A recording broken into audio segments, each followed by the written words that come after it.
Ladies and gentlemen, we have a lot to talk about with One Piece Chapter 1150, and if you don't know why, because you haven't read it yet, then you need to get out of here, because in this chapter, we saw Emu pull up, turn Dory and Brogy into demon versions of themselves. Emu even pulled out a summoning book, which we've never seen before, that conjured up a shotgun to blow Brogy's arm off, and it all just felt so crazy that I wasn't even sure I was reading One Piece. So, King Recon, I appreciate you taking the time out of your day to talk about this, my man. First, can you just give me your initial reaction to everything that we just saw in the chapter? HELLBAF has started. You know what I'm saying? Enough with ELBAF. ELBAF was a good time, but now it's time for HELLBAF. And it's going... when Starfall happened, the Gorosei falling through and all 5 of them appearing on Egghead, I was like, this feels like Endgame One Piece. But when Emu showed up last chapter, I was like, dude, there's nothing more endgame than this. Mm-hmm. Then this week's chapter, and I was like, nah, bro. The whole game has been changed. An entirely different system that, we thought the Gorosei's way of going through their attacks and their regeneration, all of that was foreign to us. Everything in this week's chapter was completely foreign to everything that... Yep.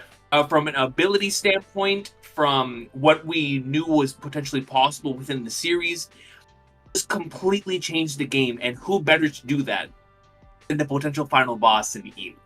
Like, unreal. In terms of thematic parallels with Emu and Luffy, what it means for the arc, what it means for what's potentially about to happen here in the upcoming chapters. It's just... Emu pulled a shotgun out of a spellbinding circle. I'm like, what is going on? And blew off Brogy's arm. Insane. Like, and then after utilizing the shotgun, goes in, blows off a piece of the arm, then brings Brogy back, and because the abilities defy logic and understanding, Brogy with a detached arm is still able to hold on to the X. This ability is crazy, man. It's insane. And like you said, these are all new powers. Like, a lot of this is foreign to us. And the way that, and I've been saying this for a little while, like in different ways, not just about Emu, but like, this ain't your dad's One Piece anymore. You know what I mean? Like, this is a different story in a good way. And maybe we'll talk about some reservations I have potentially about where some of this could go. But obviously right now, insanely hype on all fronts. We talked about this before the stream, but it's also really sudden, right? Like, yes, ELBAF was building to a certain level. Like, there was the God's Knights are pretty serious threats. They're obviously tied to the government. Shamrock pulled up. Like, there's a lot of stuff that told us this was serious business. But Emu showing up, like, who had that on their bingo card coming into this arc? Nobody, right? I can tell you though. When Shamrock came out in chapter 1134, had a comment that Akash Panda shout out to Akash Panda, brought up in a recent stream, that Instant Messenger Sama, a regular commenter on my channel, who is based on Emu. Yeah, also known as Emu. Also known as Emu, said back in chapter 1134 or 1135, one of those streams, that if Stabs fails, he will come in and do it. So he called it. Emu said he was going to do it if they failed, and Emu did it. So shout out to Instant Messenger Sama, but that is the only person that I saw had that on the bingo card. That is nuts. That's awesome. Nuts. We did a discussion on this channel going through all the options of people who might show up to ELBAF, and I remember we brought up Emu as just like a token discussion point, and nobody really thought Emu was coming. But, like, Emu was the first one. Like we talked, like, Big Mom could still maybe have a role. Kaido, Enel, Yarouge, all those cats could still come in and do something. But Emu first, but, like, we still haven't seen Yarouge, and Emu is here. Like, what is happening? Like, that's just insane. And so, Coach, the first, like, major point from the chapter that I want your opinion on, because we have a lot to talk about, obviously. But the thing that has thrown me for a loop, potentially more than anything else, is the book. What is the book, man? Please tell me what the book is. Like, this reminds me a little bit of like taught musica, because like you know how there's like this the scripture, like the song you could go play and then it summoned a demon out of nowhere. It kind of reminds me of that a little bit, because it's like, you know, maybe there's a certain scripture in this book that you can read to do something, I don't know, but that was, among all the things in the chapter, this was a thing that was just kind of thrown in, and like we're all freaking out about the other stuff, which completely understandable, you know, obviously, but this was the thing for me. I'm like, what the hell is this book? Where did it come from? Why is the book required to summon the weapons? You know, like, it's not just that weapons popped out of nowhere, it's the book first.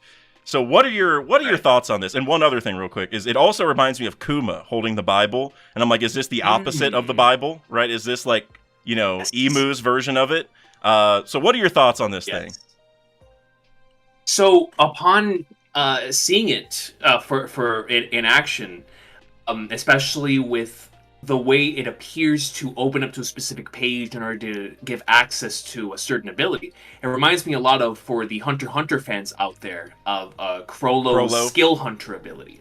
For him to go into the book, go on a certain page, utilize the bookmark, and then he's able to use whatever abilities there. And also, you know, be able to add more abilities based on the pages in the book. And so that was immediately what I thought of, where I was like, man, if Emu is able to access everything that's within the book, that's Ben 10. That is someone who has access to like so many different abilities in a single thing. And I think thematically it's also super cool if we go into the side of someone who is attempting to be this godlike figure, right? Like you were talking about with Kuma. Kuma with the Bible, obviously inspired by the real life Bible, right? But in this particular case, you have someone that is attempting to be a god, is speaking as if they are, and as if they have been reigning for a very long time. And so for them to open the book and utilize the powers that are within this book in sort of commands in ways that seem very godlike in that way, I feel it's very fitting. Because in the biblical side of things, you know, it's said that the word is God and God speaks through the word, that the word is what judges people. And so for Emu to do that in his own way, but in a devilish way, I think is a super cool opposing side to the Kuma thing, where you have, like, similar to the One Piece opening that's airing right now, where it says angel and devil, literally what we're seeing here right now. Yep. And it's just super cool to have a potential grimoire, or this book that maybe has like historical texts that are crazy. I mean, look at the ring. The around the circle that he creates has like poneglyph writings that just goes to show how all of that is intertwined and connected. And so the text within that book have to be like super crazy. But just to summarize, the abilities that are in there, I think, can only be matched by like Gear 5. Like in terms of when they're both at their absolute peak, just like Emu said in this chapter. I can give you the power of a demon is the pinnacle of our existence.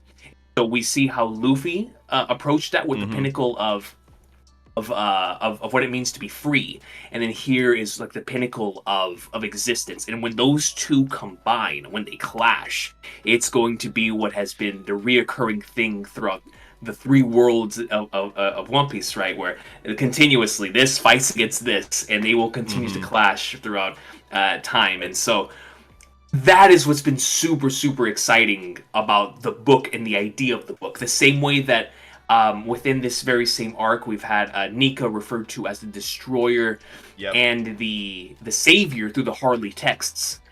Does this book also provide Emu as being both a savior and a destroyer to his people? So it's that type of stuff that interests me so much about the book. The historical context, as well as Ben 10 of it all, man. Yeah. It's so cool. So you're of the mind that book kind of gives Emu access to like every devil fruit power potentially, or something in that realm, or at least most of them. Yeah. So would you call that somewhat of a devil fruit encyclopedia in a way?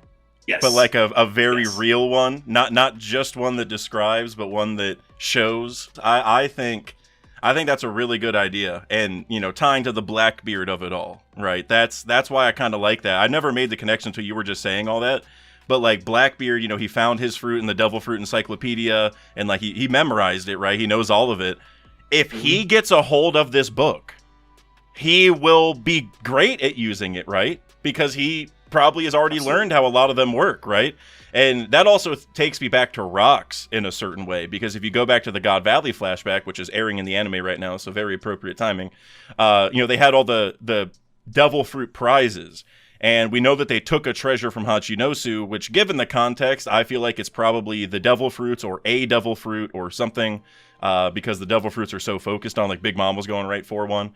And so that makes me think there is, like, with Blackbeard collecting fruits and knowing the encyclopedia, and now Emu having this, it's almost like Blackbeard was trying to mimic this, with, like, maybe without having this book. I don't know if Blackbeard knows it exists, but it's almost like he was trying to accomplish the same thing, whether it's by having a crew with all the Devil Fruit users, or, maybe he does have a way to imbue more fruits into himself, something.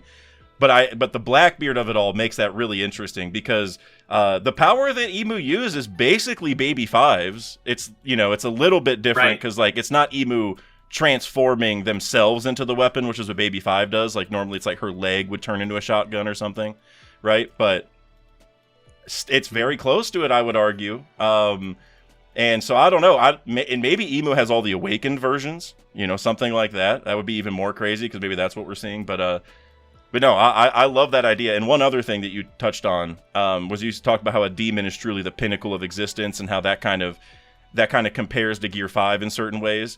Well, Emu also said, "No longer shalt thou be bound by reason nor by common sense."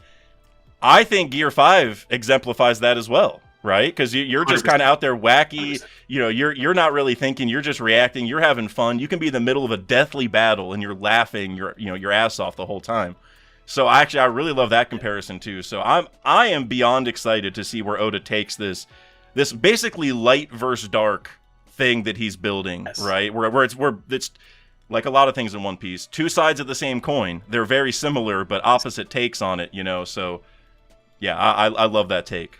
And to add on to it, like whenever Brogy turned in this chapter, the very first thing he said was, "Yo," like pretty much similar to what Luffy said whenever he activated Gear 5. Like, man, I can do way more than I initially thought I could. I'm at my pinnacle right now, And so it's like when they receive these powers after being dipped into the pool, as I call it, it is very, very similar to Gear 5. It's just like the evil version of it, which I find so fascinating. It's super cool. And what do you think about the future potential of having like an army of Gear 5 users versus an army of devilish beings? Do you see that future coming? Because we talked about that during my stream.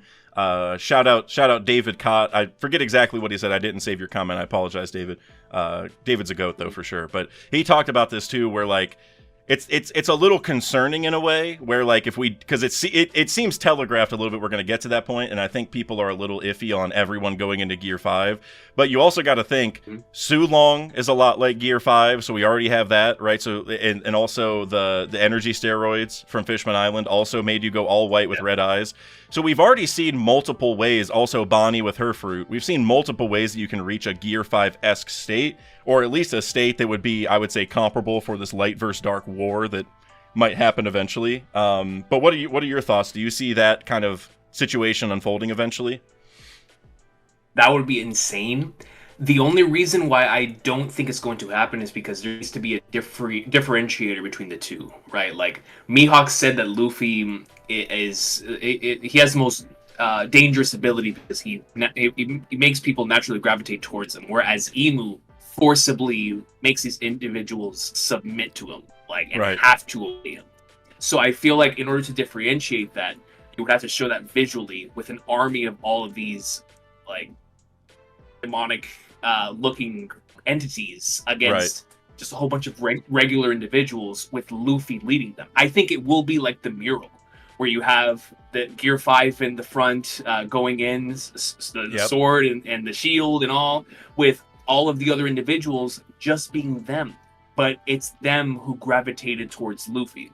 So even though the Gear 5 and everybody would look so cool, and that would be awesome, I do think in order to pay off the parallels that have already been established, especially in this arc, once we get to that point, we are going to see Emu with an army that looks very, very similar, and then have on the other side an army that is extremely diverse, but they're all unified by its need and want to not only take down Emu, but to also help Luffy.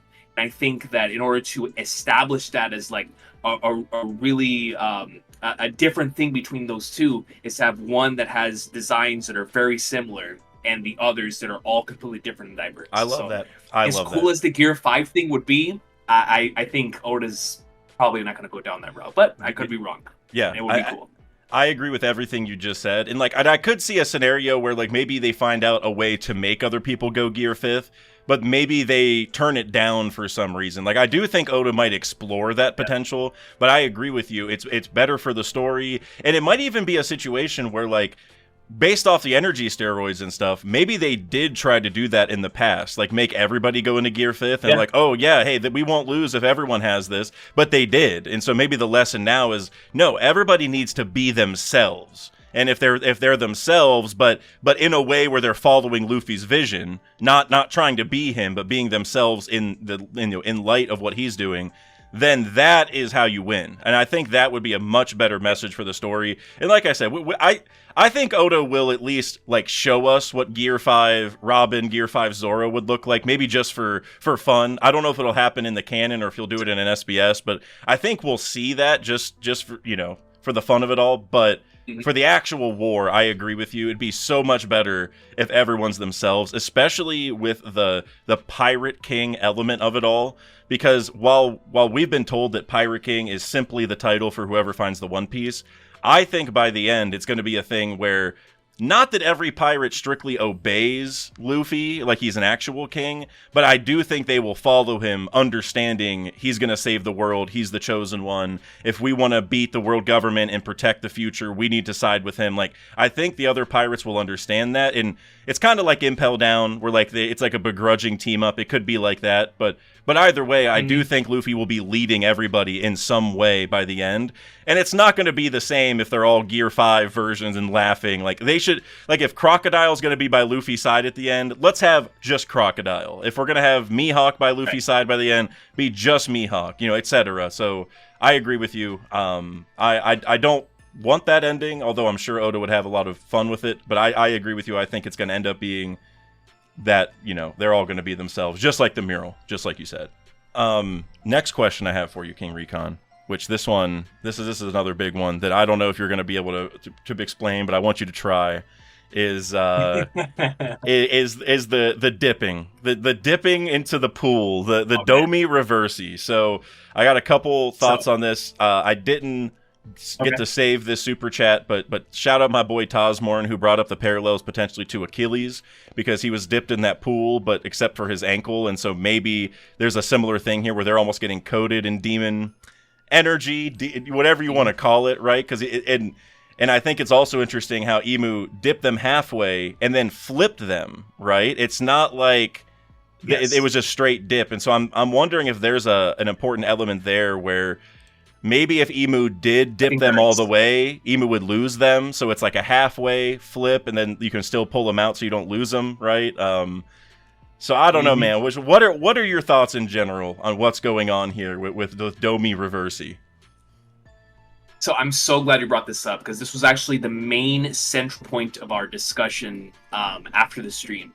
An individual by the name of Laconis brought up a phenomenal super chat within the stream, and this was incentivized by somebody else named Insomniac, who super chatted that Emu's abilities reminded them a lot of a game, something that appeared to be out of a board game, out of D&D. Reversi? And that sparked a discussion among us on Reversi.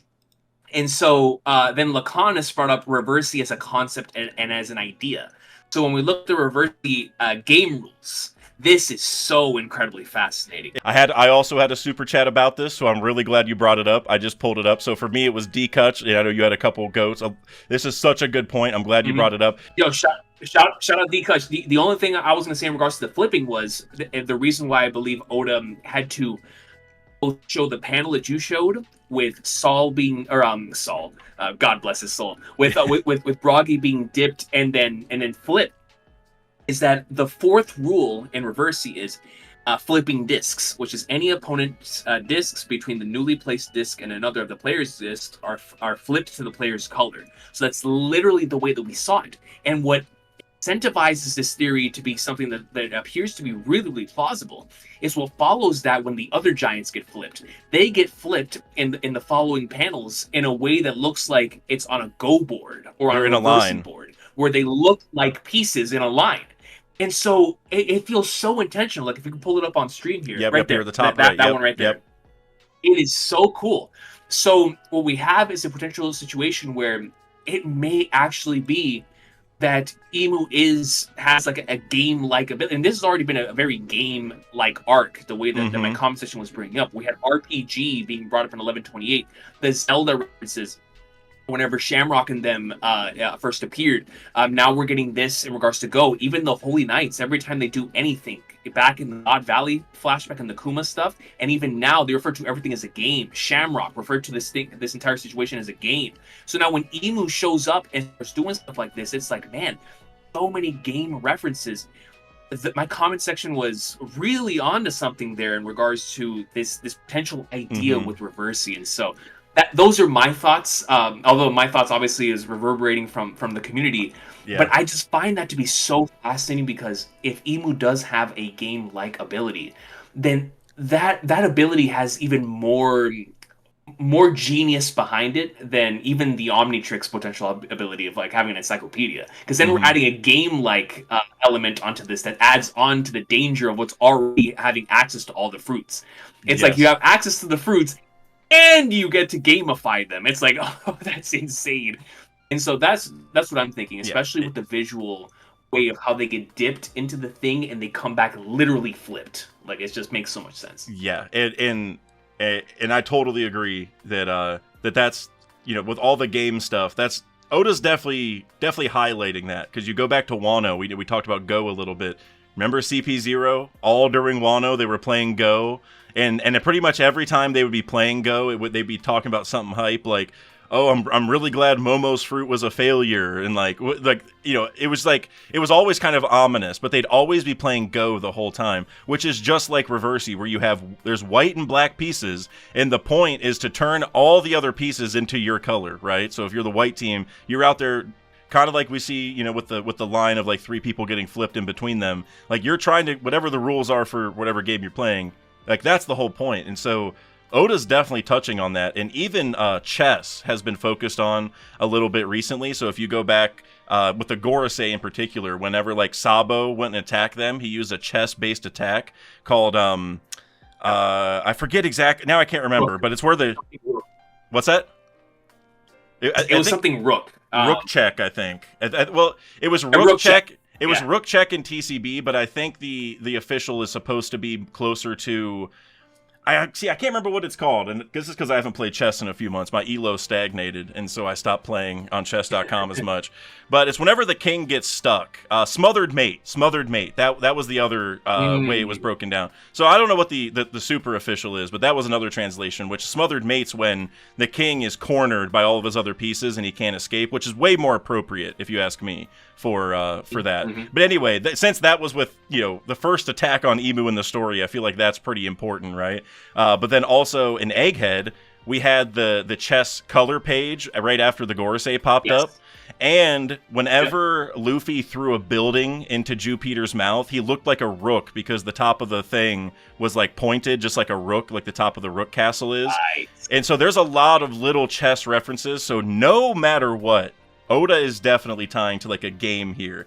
And it's hard for me to express here in this, like the live-ish setting of this, because I haven't really had time to think about it, but I love that so much, and I don't even know why. It's like, maybe because, like, ruling the world can be viewed as a game. Like, this is all a game of strategy, and I think that might be part of it.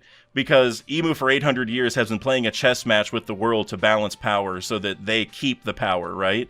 And I also think about this in terms of Dragon, where with some of Dragon's moves that he's done recently are definitely chess moves, as far as like, going and destroying the food, and maybe now they're in the Holy Land, which maybe we'll have time to talk about that later, because that's a whole other side thing that's going on where the Holy Land's on fire, which is insane.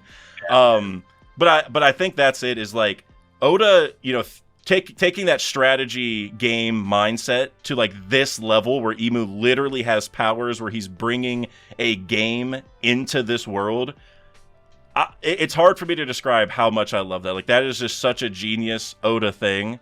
And it is kind of surprising that, we're seeing it this literal, where the people between Dory and Brogy are flipping just like in the game, which makes me wonder, like, is this a devil fruit? Does Emu just have... I don't even know how to break this down. I don't even know where this comes from, but I just love it, man. I think this is a great direction for Oda to go, in my opinion. Yeah, I think one of the things that I've been thinking about in regards to, and I wish I could have screenshotted the individual posted this on Twitter, but after I finished reading the chapter, and I was just like at a loss of like, man, I gotta figure out how, I gotta see how other people were like their thoughts on this. And I saw this one particular comment that was so fascinating when the idea of why Emu decided to bring out a shotgun of all things into the midst of this battle. And this individual brought up the idea that, Emu comes from a world unbeknownst to us, a world where technology was like at the forefront. So to them, potentially, before fruits were a thing, before all of that, bringing out a gun or something of that nature was like the ultimate sign of it's time for us to throw down, right? Like that was their way. That's why the ancient weapons are so valuable to Emu and them, because that is like the world's greatest power that could destroy everything. That's how amazing technology was back in the day. And so with that in mind, if that is truly the reason why Emu brought out something like a double-barreled shotgun in that moment, it's because of the connection to the Void Sentry. Then maybe the game thing also has a connection to the Void Sentry, and how those things may have been very prevalent back in that age, right? Like, I'm not saying they were out here playing Xboxes and PlayStations, but potentially like the way that they pass time and back in the Void Century, even with the technological advances, was with chess, was with checkers. Maybe we had an Emu who wanted to be the best at a lot of these, and that's how this individual found fun, was within that. Maybe we'll go into a potential section where, similar to like Yugi from Yu-Gi-Oh!, an individual who wanted to be like the king of games. We have an Emu who back in those days really just wanted to just master all of the games, and has become immortal and has had time to master all of the games. Because if we're going to follow the parallels between the Luffys and the Joy Boys and those characters, we also need to have an Emu who is wanted to become a king of something. And obviously it was somebody who became the king of the world, but needed to have an inspiration similar to how Luffy gets inspired by everything in the One Piece world, and then in a meta sense, everything in comics, everything in literature, everything in literally everything has inspired Luffy into being the character that he is. That's why Gear 5 is as special as it is for that character. So in that very same way, a lot of the stuff that happened back in the day, both good and bad, as we're seeing with the that's coming out of his ability now, must have inspired Emu. So I think that might be a connection there, is the game stuff, the weapons, the pitchfork, all of that potentially has a connection to what the Void Sentry was like, what they were like back in those times when Emu was, in those formative years. But that's just me trying to create a connection out of what that could potentially be. Well, I actually like that, because it also, going back to the kind of two sides of the same coin of it all, is like, Luffy's imagination has been built up a lot in Gear 5, and like, his imagination kind of drives his powers, and we've seen him pull the glasses out of his hair and the baseball bat, like that kind of stuff. It could be the same thing, but for Emu, where Emu's imagination is just more oriented in this way, right? Like you're talking about back then, maybe Emu's imagination to some degree is like limited a little bit, in the sense of like back then there wasn't as many or maybe Emu's not even from this planet. We don't even know really what's going on with Emu, but wherever Emu's That's a good from, point. wherever Emu's from, their reality may have been different than this, and so that's why whenever they come here, like that's why they think of shotguns because that was the thing back in their day, or like the game, like maybe they play. And actually, and going back to Hunter x Hunter, obviously games were a big part there too in the Chimera Ant arc, right? And so it could be a similar thing where maybe Emu played, whether it's Reversey, Go, whatever, or just table games in general. Maybe that's why Emu's imagination, whenever it's, it manifests into this world, it comes through in this way where it's like they're bringing their game into real life. Like, yep, this planet is just my game board, and that's just how they think, right? And that's how it all comes into play. And I want you to respond to that, but I also just wanted to say, you said, back then, like they didn't have Xboxes or whatever. So you're telling me. So Emu wasn't playing Expedition 33 back in the day. Oh, he was. Emu was. Emu was playing Expedition 33, Marvel Rivals, all of that. There's no doubt. Yeah, which we'll probably do a separate video on Expedition 33, together at some point. I know you just did one with AJ, I believe, right? So I'll link that down below for anybody who loves Expedition 33 as much as us, because, man, I haven't beaten every single thing in the game yet, but I'd beat the main storyline, and I'm doing just the side quests slowly because I wanna enjoy it. But absolutely amazing game. But What a game. But the next thing I want to get your thoughts on real quick is a comment that I had, which I would imagine you got this too, because I got multiple, but we'll see here. And so I got two here from Leeby and Smooth Weeb. What if people with the will of D are immune to Emu's control? And then also, maybe the Ds were turned into demons without specific instructions to bound them, kind of like we saw with Toy Kiros and Dressrosa, where he wasn't given orders, so he still had his kind of autonomy. And so what if the D-Clan had the same thing, but they're, now they're no longer obliged to answer to Emu, and that's why they're immune to it. Maybe they're descendants of demons like this who had their own will, and now Emu can't, re-control them again. So any thoughts on the will of D? That is an awesome. I actually did not receive that comment. That's actually mind blowing. That would explain the emphasis on the D will cause a storm. The D are the enemy of the gods. These things that they can't control. One thing that I brought up, especially coming off of the Kuma flashback now being animated, a topic that's been on my mind is the Buccaneers. Why is it that they just wanted to get rid of the Buccaneers? Why is it that like the Seraphim have nearly gone extinct? The Lunarians. It's because something with exactly, or the Seraphim. Oh my bad, the Lunarians. I thought that's where you're going to go with it, but regardless, anyways. Oh yeah. That's exactly what I was going to go with. Of like they're trying to preserve and switch something that's naturally usually against them, right? So I started thinking about this today in regards to the Giants. Like when Emu says, "This is the true power of the Giants when there's nothing limiting them," that means potentially a long time ago, before something happened or someone showed up, this is what the Giants were like. And they were like, that's why they were known as the greatest warriors in the seas, because they were ruthless, they didn't care who was in their way, and they had powers like this, and they didn't give a flying flap. It's a scary, scary thing.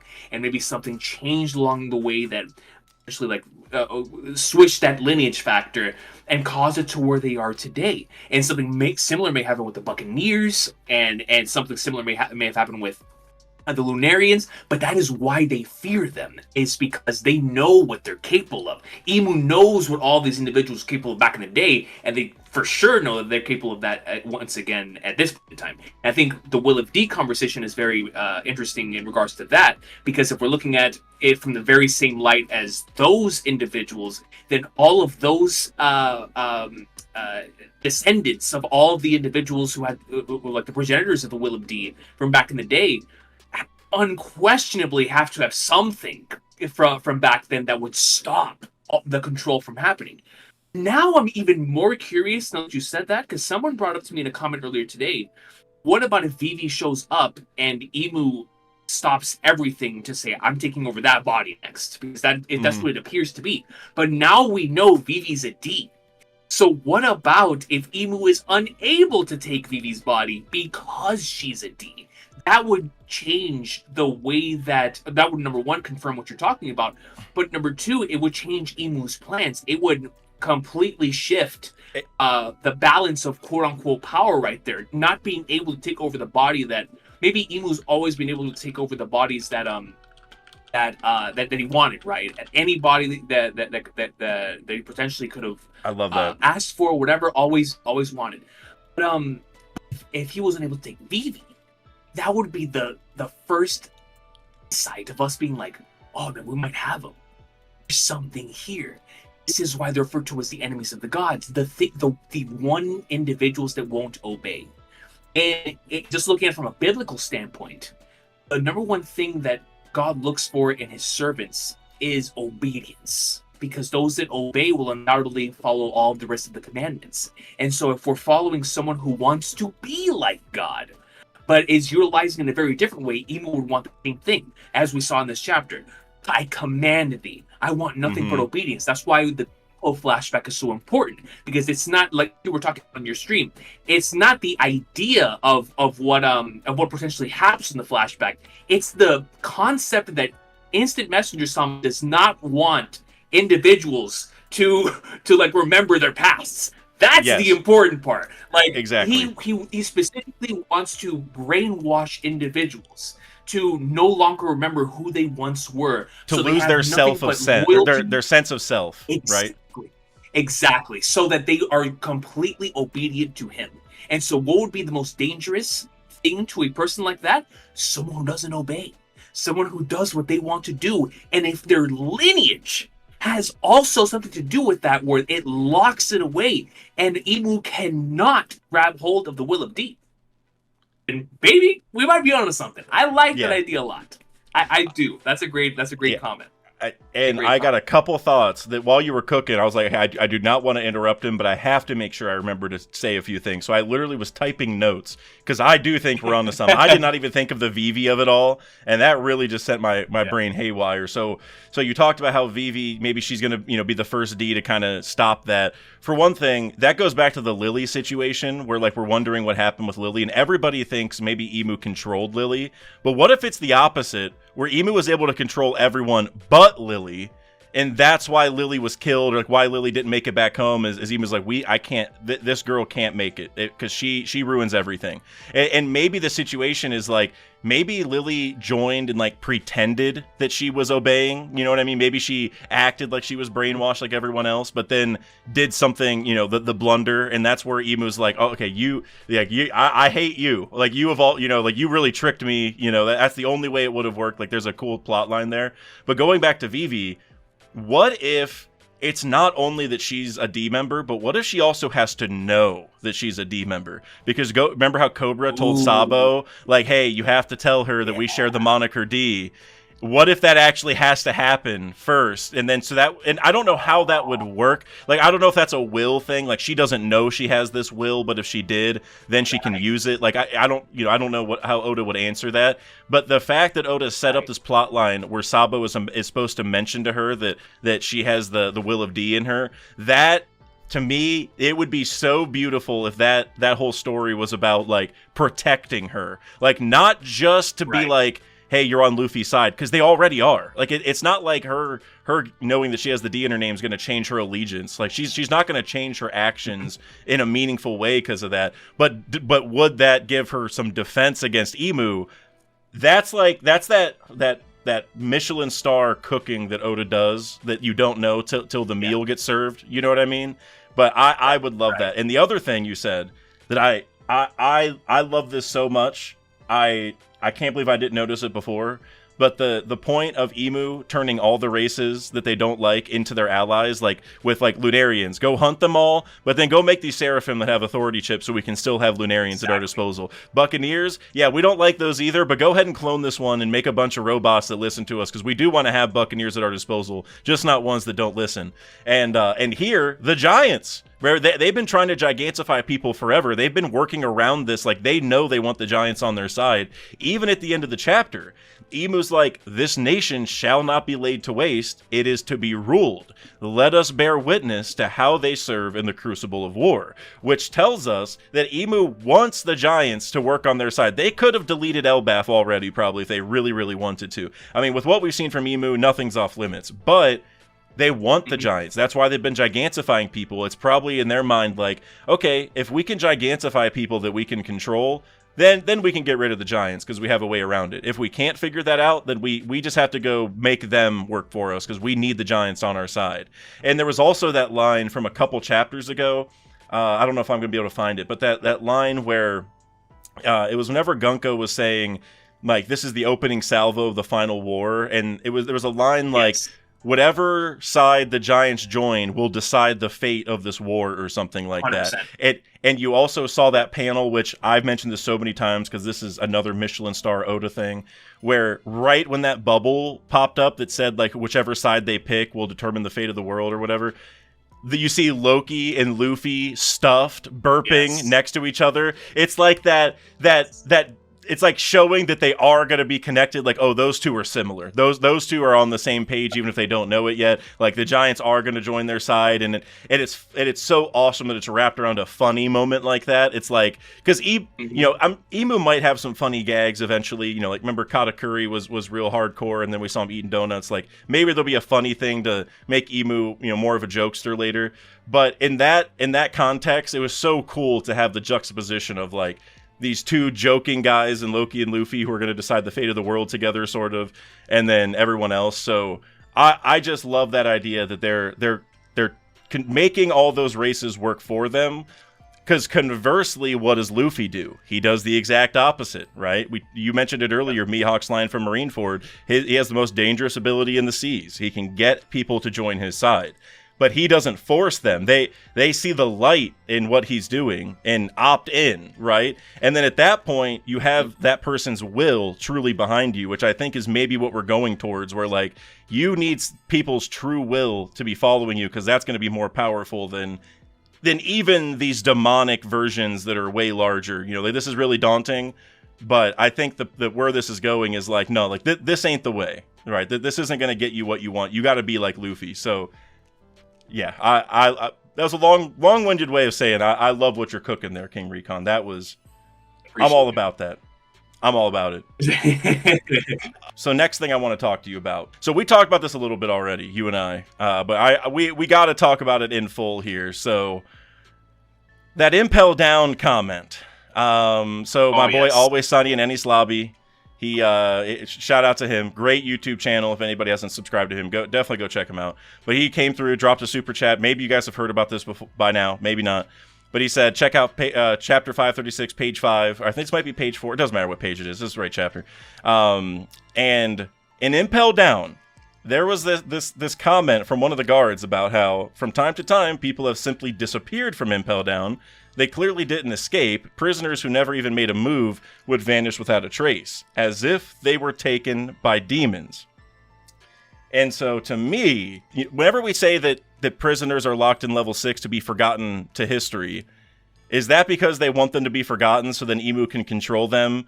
And there won't be the memory issue with Gunko, per se. Like, there won't be anybody around who triggers their latent memories, right? Because if you go lock them away and everyone in the world dies who knows them, then you won't have this Gunko issue, which I think is so ironic. I think Emu is almost like, I never have had this issue, but now the Straw Hats have this talking skeleton who died 50 years ago, and of course this girl knew him. Like, come on. Like, I think Emu is probably frustrated about this whole situation. Like, I've avoided this for 800 years, and now, of course, the Straw Hats find a skeleton that can talk, that, whatever. And so I guess I just want to get your thoughts. Do you see this being tied to Emu? So I think what I find so fascinating about this is, if this is true, and it truly is talking about Emu, then we have another parallel between Emu and Nika. Because the first time that we heard of both characters, both Emu and Nika, were in a prison setting where both of them did what? In Emu's case, he was abducting these prisoners that people knew that they didn't escape. They just vanished without a trace. Whereas Nika, as was stated by Who's Who, would go into those prisons and free these individuals, whether it's literally freeing them from their shackles or metaphorically freeing them from their shackles, so they wouldn't disappear without a trace. These individuals would be like motivated. They would find freedom even if they were shackled. So what we have are these two individuals who, in their first initial introductions, are bound by this idea of freedom, which is so prevalent throughout all of One Piece. One who and frees Who people said the even in guards. prison. And Who said the guards disappeared, right? He said the guards who would talk about it would disappear. So there's people would even disappear in that regard. So it's kind of like if you hear about Nika or if you hear about Emu, you're gone, right? Genius. No, you're good. That's actually a fantastic segue, because going into now Emu with this particular idea, I love this so much, because when you think about Emu's ability and the way that Emu has moved throughout the course of 900 years, no one knows this individual exists. So Emu has to either send someone else to do his bidding or does his bidding in secret. And so this is like the ultimate Emu thing of making things vanish without a trace. God Valley vanishes without a trace. The Ohara vanishes without a trace.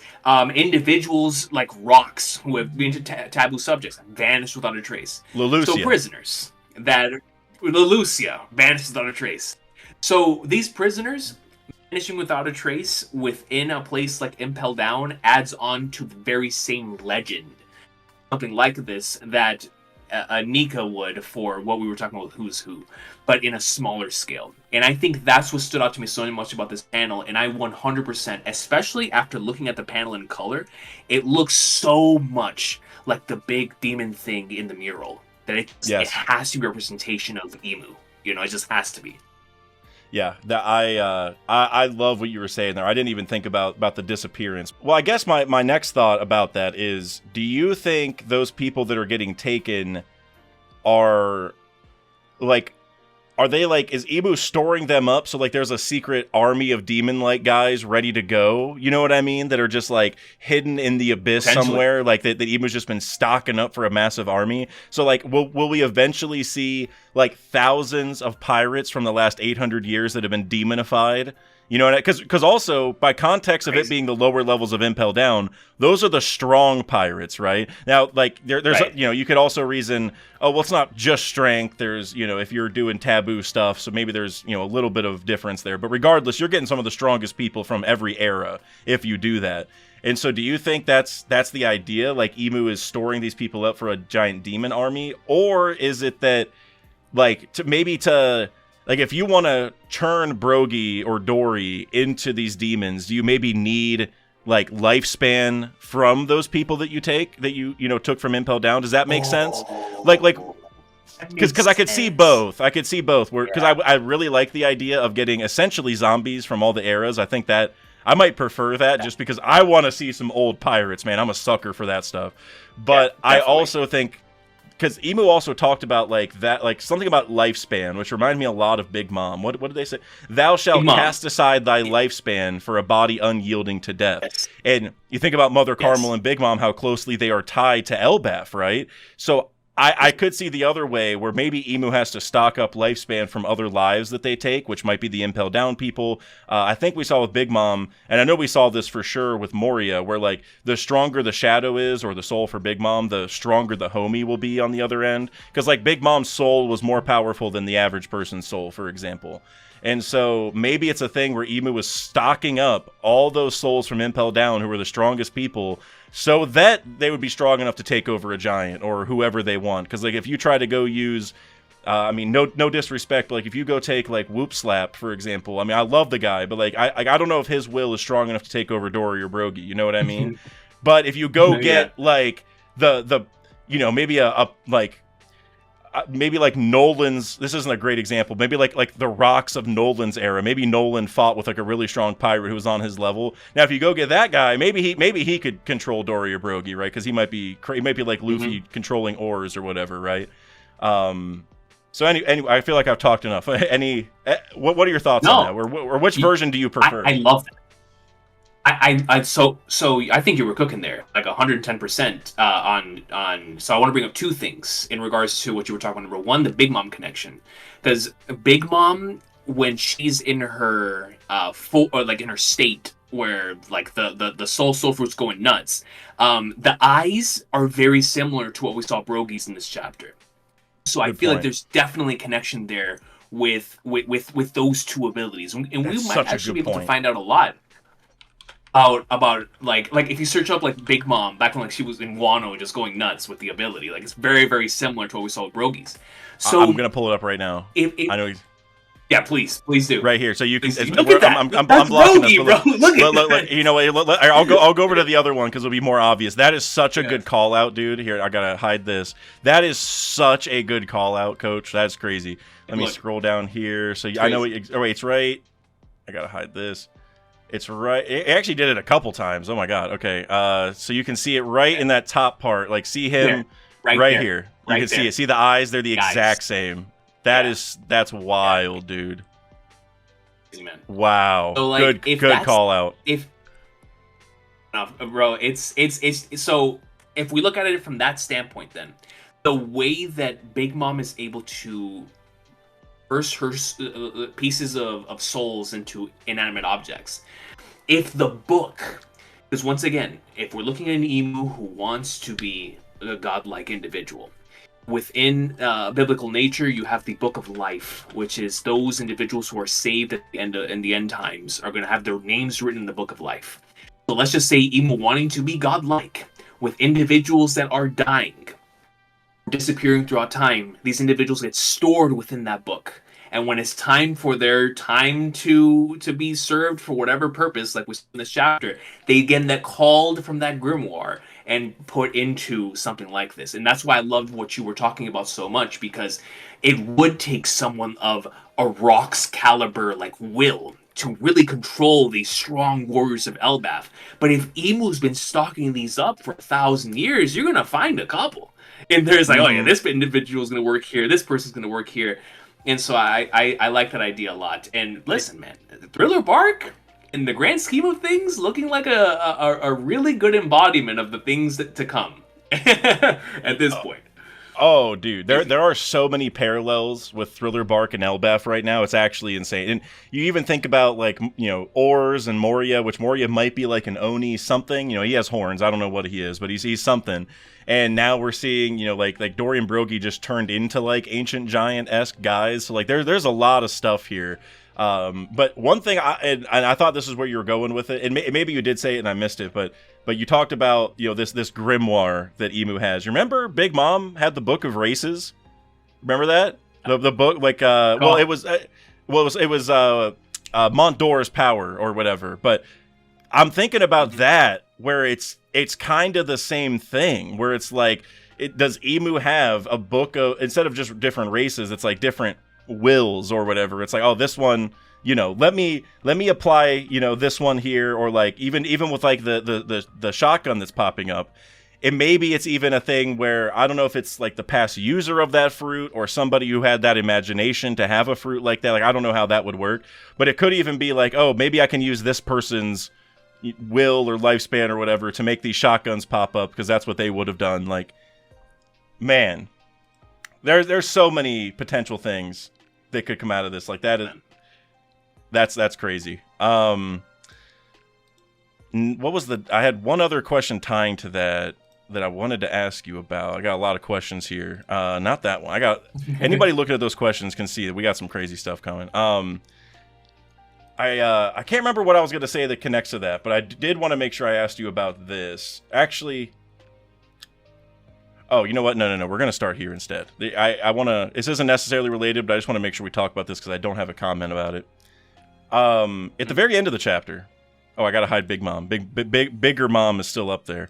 At the end of the chapter, here we can't really see it very well, but at the bottom left here, Jarl after we see all the giants turn into their demon modes or whatever, and we see Emu, talking about how this land can't be laid to waste, whatever.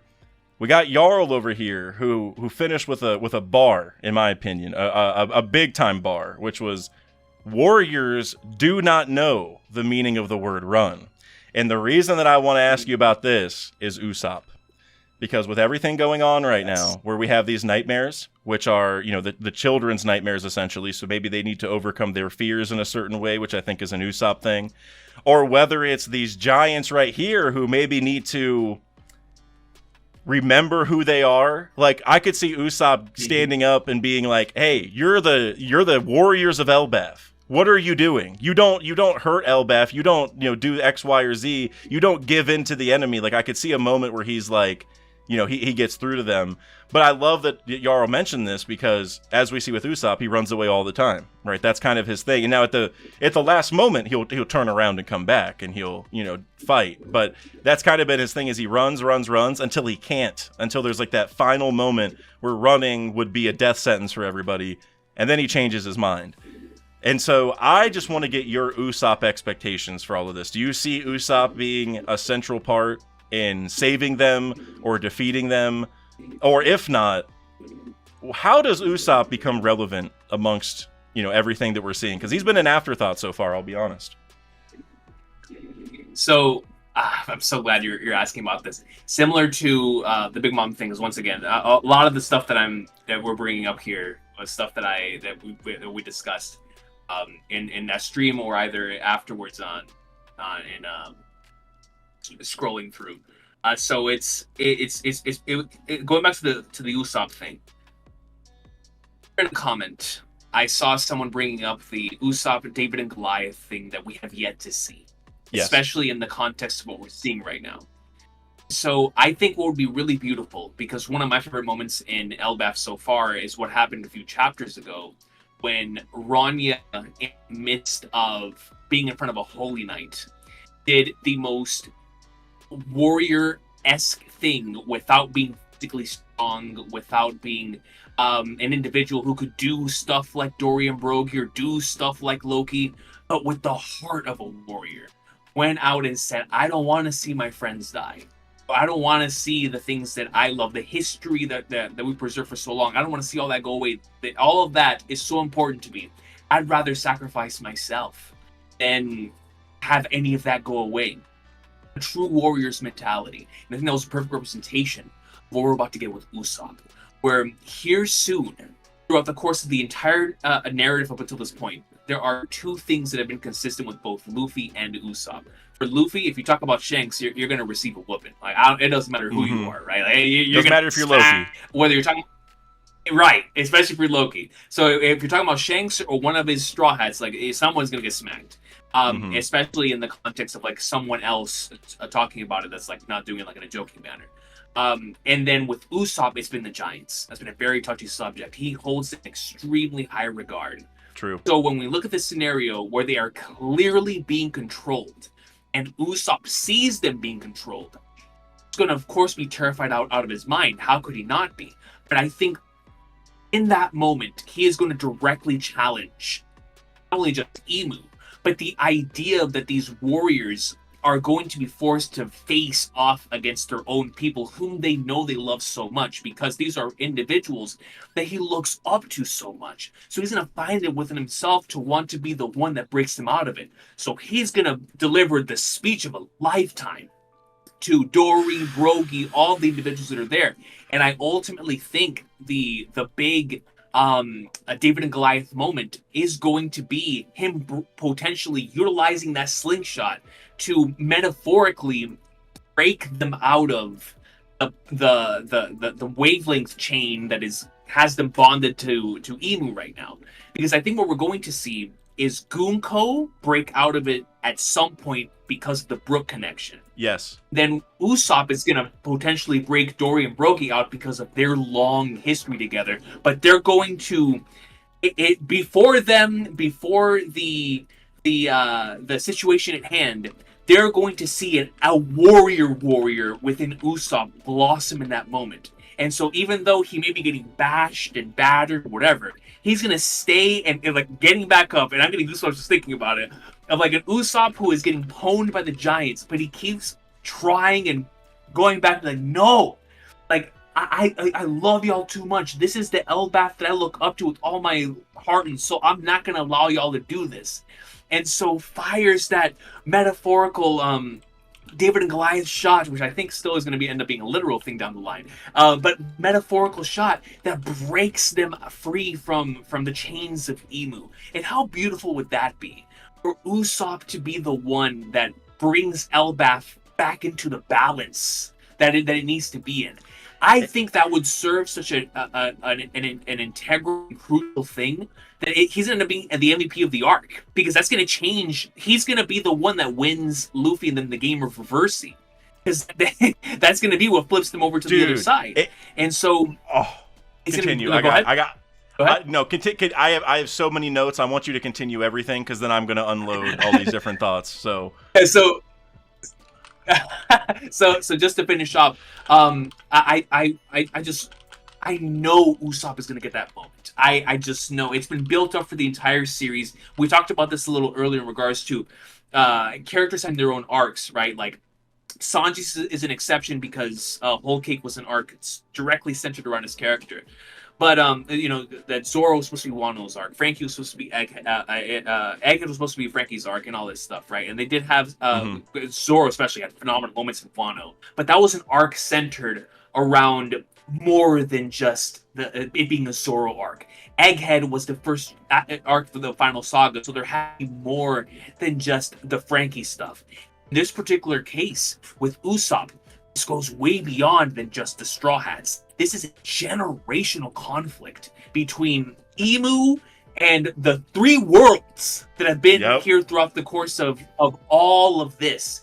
And so I think Usopp being at the center of something so incredibly important as that is by itself worthy of it being called like an MVP worthy moment. And so I just wanted to bring that up because I think Usopp is going to have like a goated moment coming soon, man. Dude, no you just cooked a 5-star meal as far as I'm concerned. I have so many notes to go over this.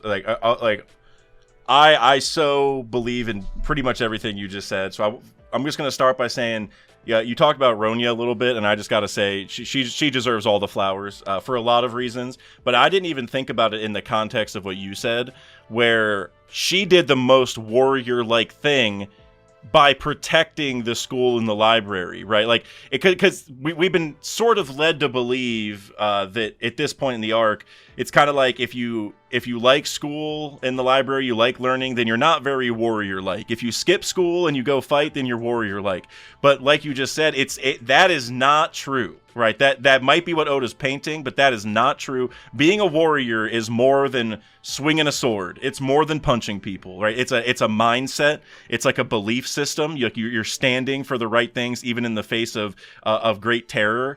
And so I love that, where Ronya was much more warrior-like than Jarl, which, like, I get Jarl, I get it's your granddaughter, or, well, is that her granddaughter? No, Ilva is. Regardless, his granddaughter's at risk. Ronya, he's responsible for her well-being or whatever. I get it. I have issues with it just because, I love education and stuff, so I'm like, Jarl, chill. But I get it. But Jarl did drop a bar here with the no running thing, so he's getting back in my good graces. But what you said about Ronya, that is such a great way of putting it that I did not necessarily pick up on, but that is absolutely true.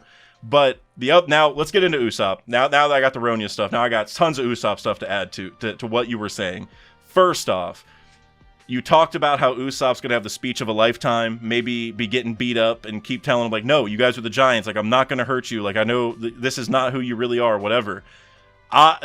One of my favorite Usopp moments ever, it might be my number one, it's definitely my top 3, is Enies Lobby, when Luffy can't get up and Lucci's standing over him, and Usopp just starts talking mad smack to Lucci and Luffy a little bit. He's like, Lucci, I'm gonna fight you next, and so because it pumps Luffy to get up, right? He's like, I can't let my friend get hurt, because he knows that's what's gonna motivate Luffy the most, right? He's protecting his friends. But then, he also kind of insulted Luffy a little bit, where it's like, I thought you're gonna be the Pirate King or whatever. I forget exactly what he said, but it was that moment where he knew the exact button to push to motivate somebody in the perfect way in the most important moment ever. And to me, and also it was the fact that Usopp had the Soge King mask on and he took it off. So it was like all those different layers to it made that moment hit so hard for me. And it could be that round 2. But it's even worse, right? Where you have all of his favorite giants getting controlled. They're all, hurting other giants and stuff. It's like literally hell on earth for him probably to see this. But he's able to say whatever the right thing is to get through to them and wake them up, or even just get them to second guess themselves, or does he confuse them, because he is kind of a trickster also. Does he confuse them to make them do something that makes the ability wear off? I whatever it is, I don't know, but I love that, where it's this, does he defeat them? That might be kind of hard to justify if he actually, in a normal combat setting wins, but the motivation part I love, because also God Usopp. If there's somebody who's gonna beat the demonic version of these giants that he loves so much, it's gonna be God. It's gonna be God Usopp who steps in. And again, I don't know what he does. I don't know if his speech is revolved around that, where maybe he lies to them and he's like, hey, remember who I am. I'm your God. I'm the master of 8,000 men, blah, blah, blah. And I don't know if that will do something to them, but the God, because also remember, everyone has to remember, it was Harudin who was holding up Usopp whenever he was named God Usopp. True.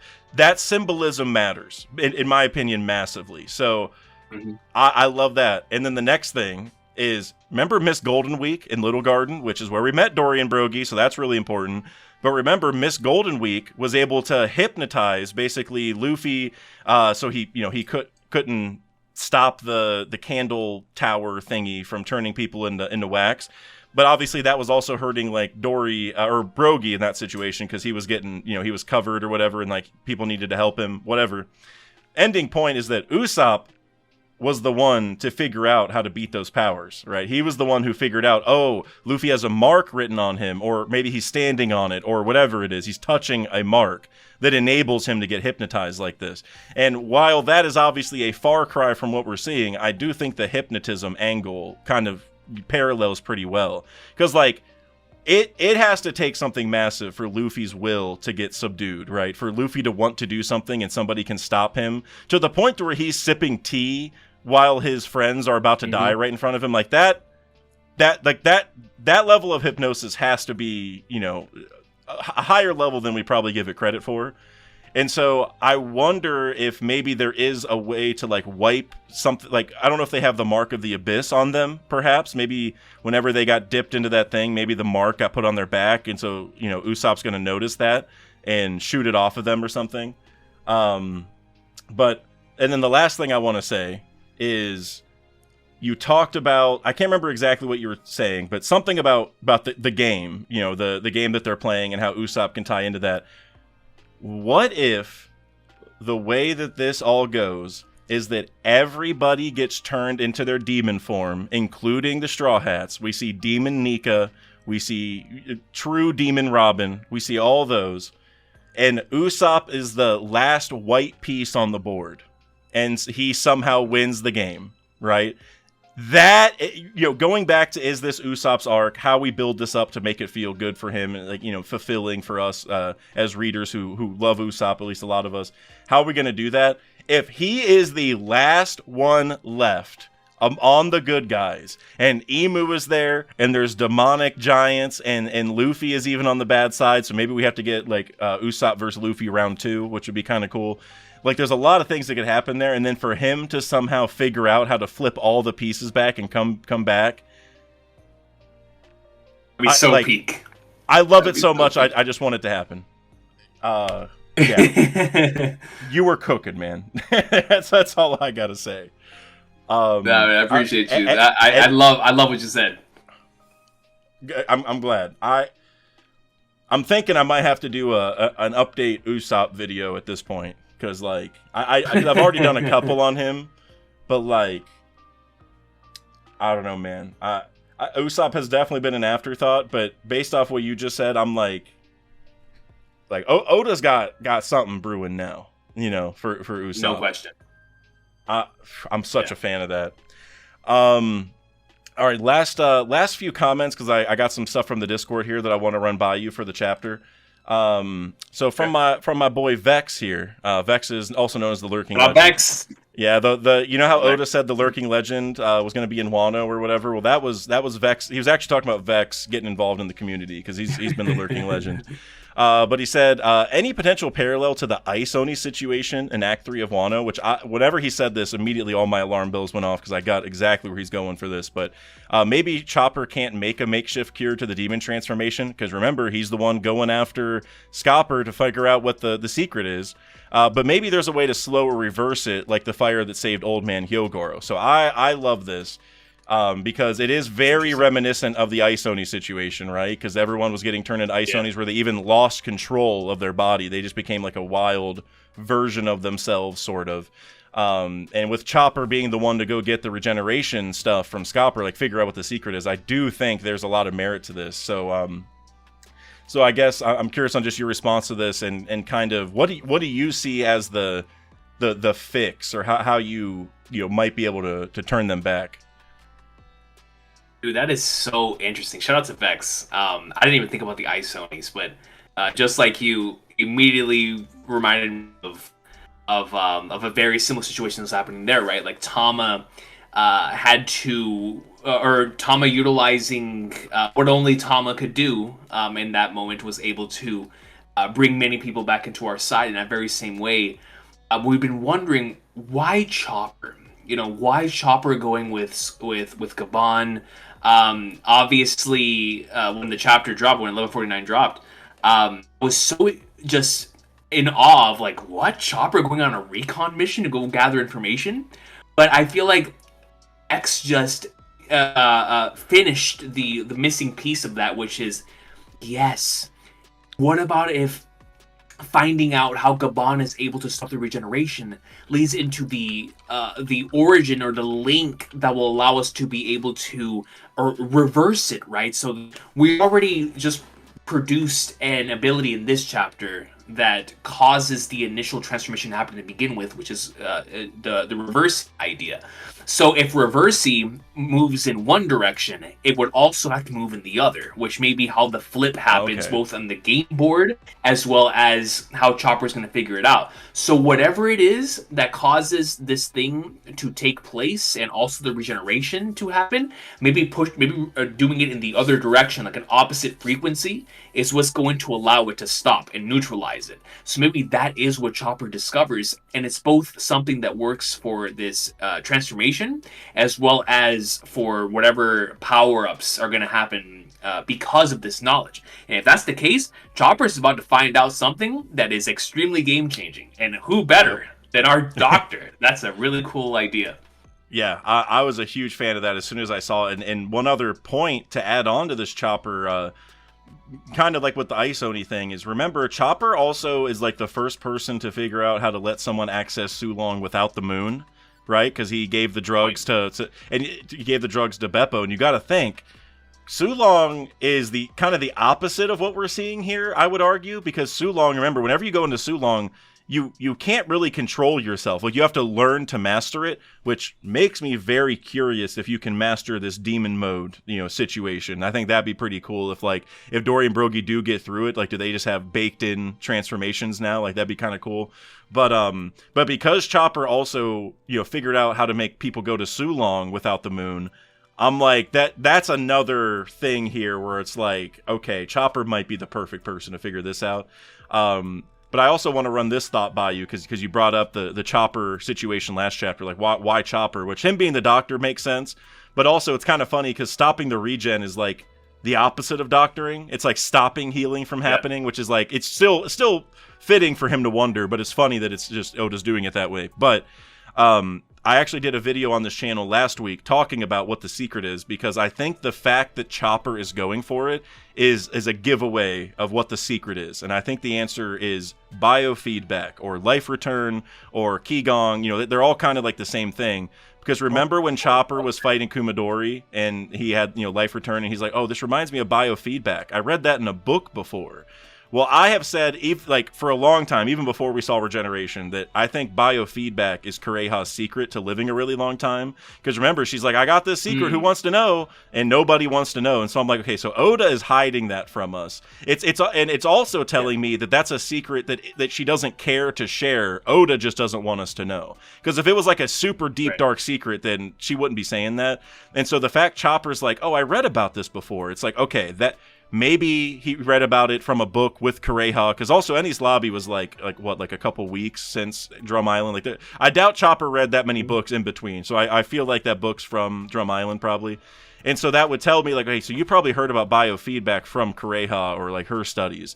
And so tying this all back to why this matters for the generation, if you want to know how to beat somebody who's immortal, maybe it's the secret to somebody else's immortality.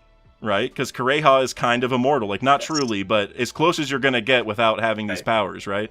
And also, remember the whole Mountain Eater incident? Well, there's been a theory since that day that maybe that happened on Drum Island, and maybe the doctor they were going to was Kureha, and that would be why Kureha knew that Roger's name was Goldie Roger, not Gold Roger, and why she knew about the Will of D. And I think that might all lead to the idea that Scopper is Kureha's son or grandson, because you also have the idea like Scopper and Chopper rhyme, which isn't like a big deal, but the reason Chopper's named Chopper is because his antlers were big enough to knock down a tree. So now you have both guys with names or epithets tying to cutting stuff down. And so I think there's a lot of stuff there that ties those two, which is why I think Chopper's going there, because then he's going to go meet Scopper, and there's going to be a whole discussion on like, oh, you know Kureha? Why? Okay, go to the Mountain Eater flashback, come back, talk about her secret to immortality, and he'd be like, yeah, that's where I figured it out. My mom or my grandma or whatever she is, she figured out this secret, and so I just kind of use that to stop their regeneration. And now I don't know exactly what like the specifics and the logic on how that would work is, but I feel like that's why it's going to be Chopper, is we're getting some Kureha lore. And also remember, Jarl's the oldest living giant. So if we have the oldest living giant here, let's go ahead and bring the oldest living woman back and give Chopper some hype, and let's just rope it all together. So that's where let's get it. Yeah. So are you in on that? Are you? Oh, I'm in. I would love that. And like you said, it would be the connection that that we've needed, right? Like, what is the connection between Kureha and Roger? Like, how did she get that information? And what better way than to have a Roger and Gabon and them who visited Drum Island at some point, which would add on to the adventure and the journey. So I'm down for that. And also one other angle that I forgot to mention is, remember, Roger had a terminal illness that they couldn't cure. And Here You Luck also had a disease just like that, right? It's very similar. What if they both went to the same place to try to get that treated? Here You Luck, he went to the place in the West Blue or whatever they said with the cherry blossoms, whatever it was. But they both ended up in the same place is what I'm getting at. Like if Here You Luck had that disease, he stayed in Drum, and then Roger gets it, maybe he goes and gets treated by somebody in Drum. Like, I feel like Oda would merge those. So, and honestly, I want some Chopper hype this arc. Like, it's not like nobody was really expecting this to be a Chopper arc per se, but I'm ready for Chopper to get some love. It's been too long, and the best way to do that is to go back to the Drum hype. In my mind, that's like it's time. So last couple questions here. I love this thought from Kush Daddy. So shout out Kush Daddy, or Kush Dade if we're getting technical. But what if the ancient giants were originally a group or tribe or village of giants that were converted by whoever had Emu's powers, or maybe even Emu themselves, honestly, but were freed by Nika? However, the damage was done and their lineage factors changed, so they became a whole new race. And I love this idea because, we've had a lot of focus on ancient giants, and Harold ripped his horns out and stuff. So there's kind of a discussion on like, okay, what's the history with them? Why are they looked at as bad, or whatever is going on? And also with Ors, remember how like Ors was massive? He's bigger than a normal giant and stuff. So it's like we saw how big Dorian Brogy got even compared to normal giants this chapter. So they also went up in size. And Ors has a lot of parallels to Loki already. They're both introduced in really cold places. They have the chains on. They have horns like ancient giants do. So there's like some parallels there.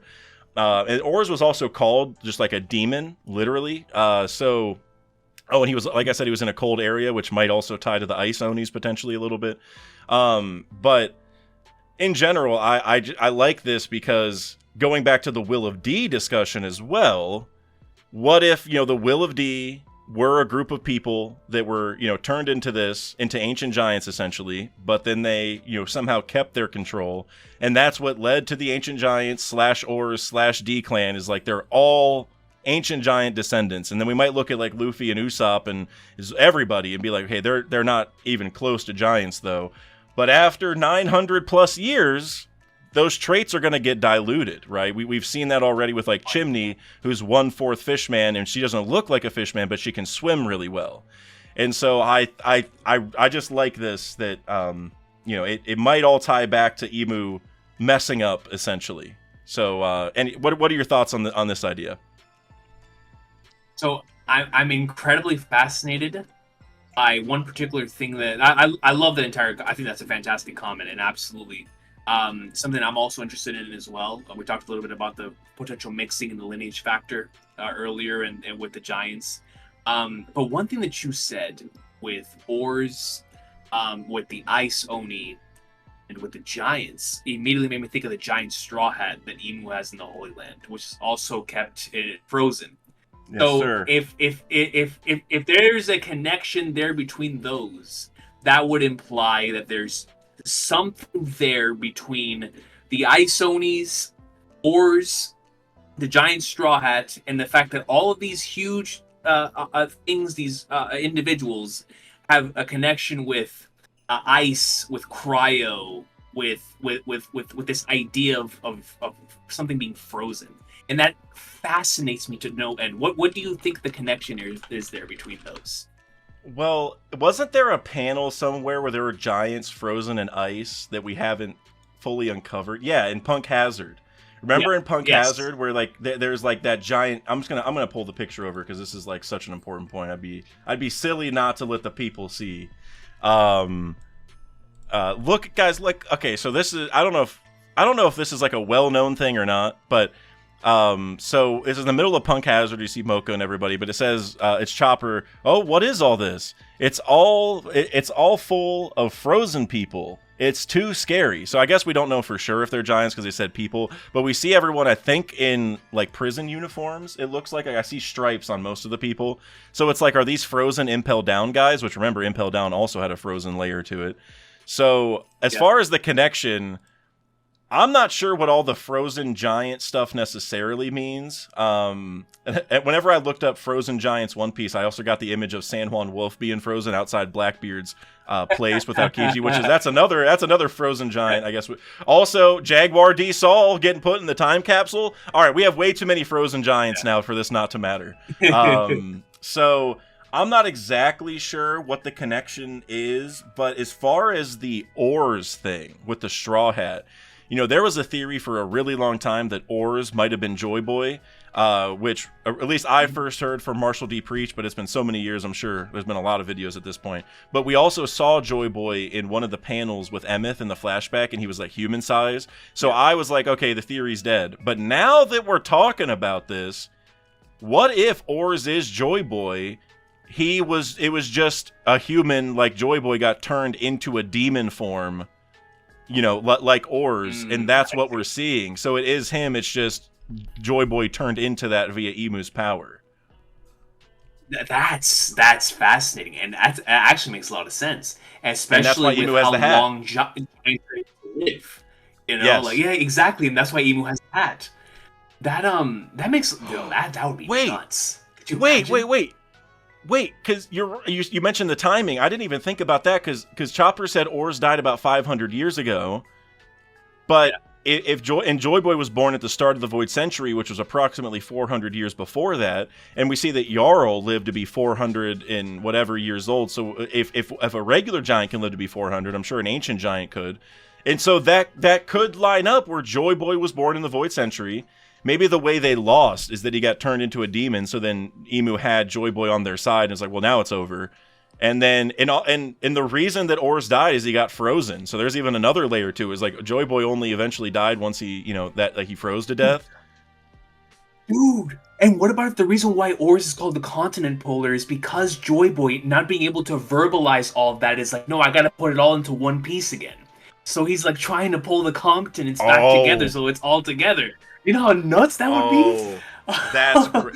Because people Oh, have talked man. about like Wano and stuff maybe being it, but I like it. Maybe that could even be it. But what you just said there is amazing, because we also know, you know, the world flooded and like there's continents under the sea and all that, and like so everything's Right. separated. All the islands are different, so it could almost be like Right. like that last remnant of Joy Boy's will is like, no, like we got to bring the world back together. Like no, like we can't leave Right. the world separated like this, and that's why he's called that. Is like all he did was pull islands near each other, because he's trying to bring it back, because it's like maybe he didn't have his conscious will, but his unconscious will was still operating, kind of like Kuma, right, to a degree. Kuma. Yeah. So I love that.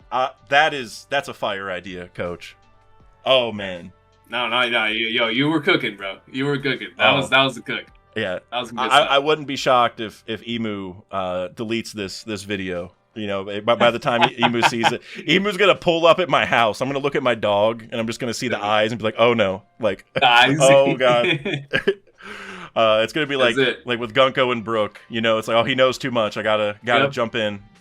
Which that's actually going to be. I'm working on a video about Brook's flashback, which it's actually done, but I'm going to make some changes. But that's actually how I start. Is I'm like, guys, I think this is going to be the biggest flashback in One Piece, because you don't see too many flashbacks that Emu feels the need to interrupt. You know, like that. 100%. And I think that's more so because Emu didn't want Gunko to, like, you know, lose control or lose focus.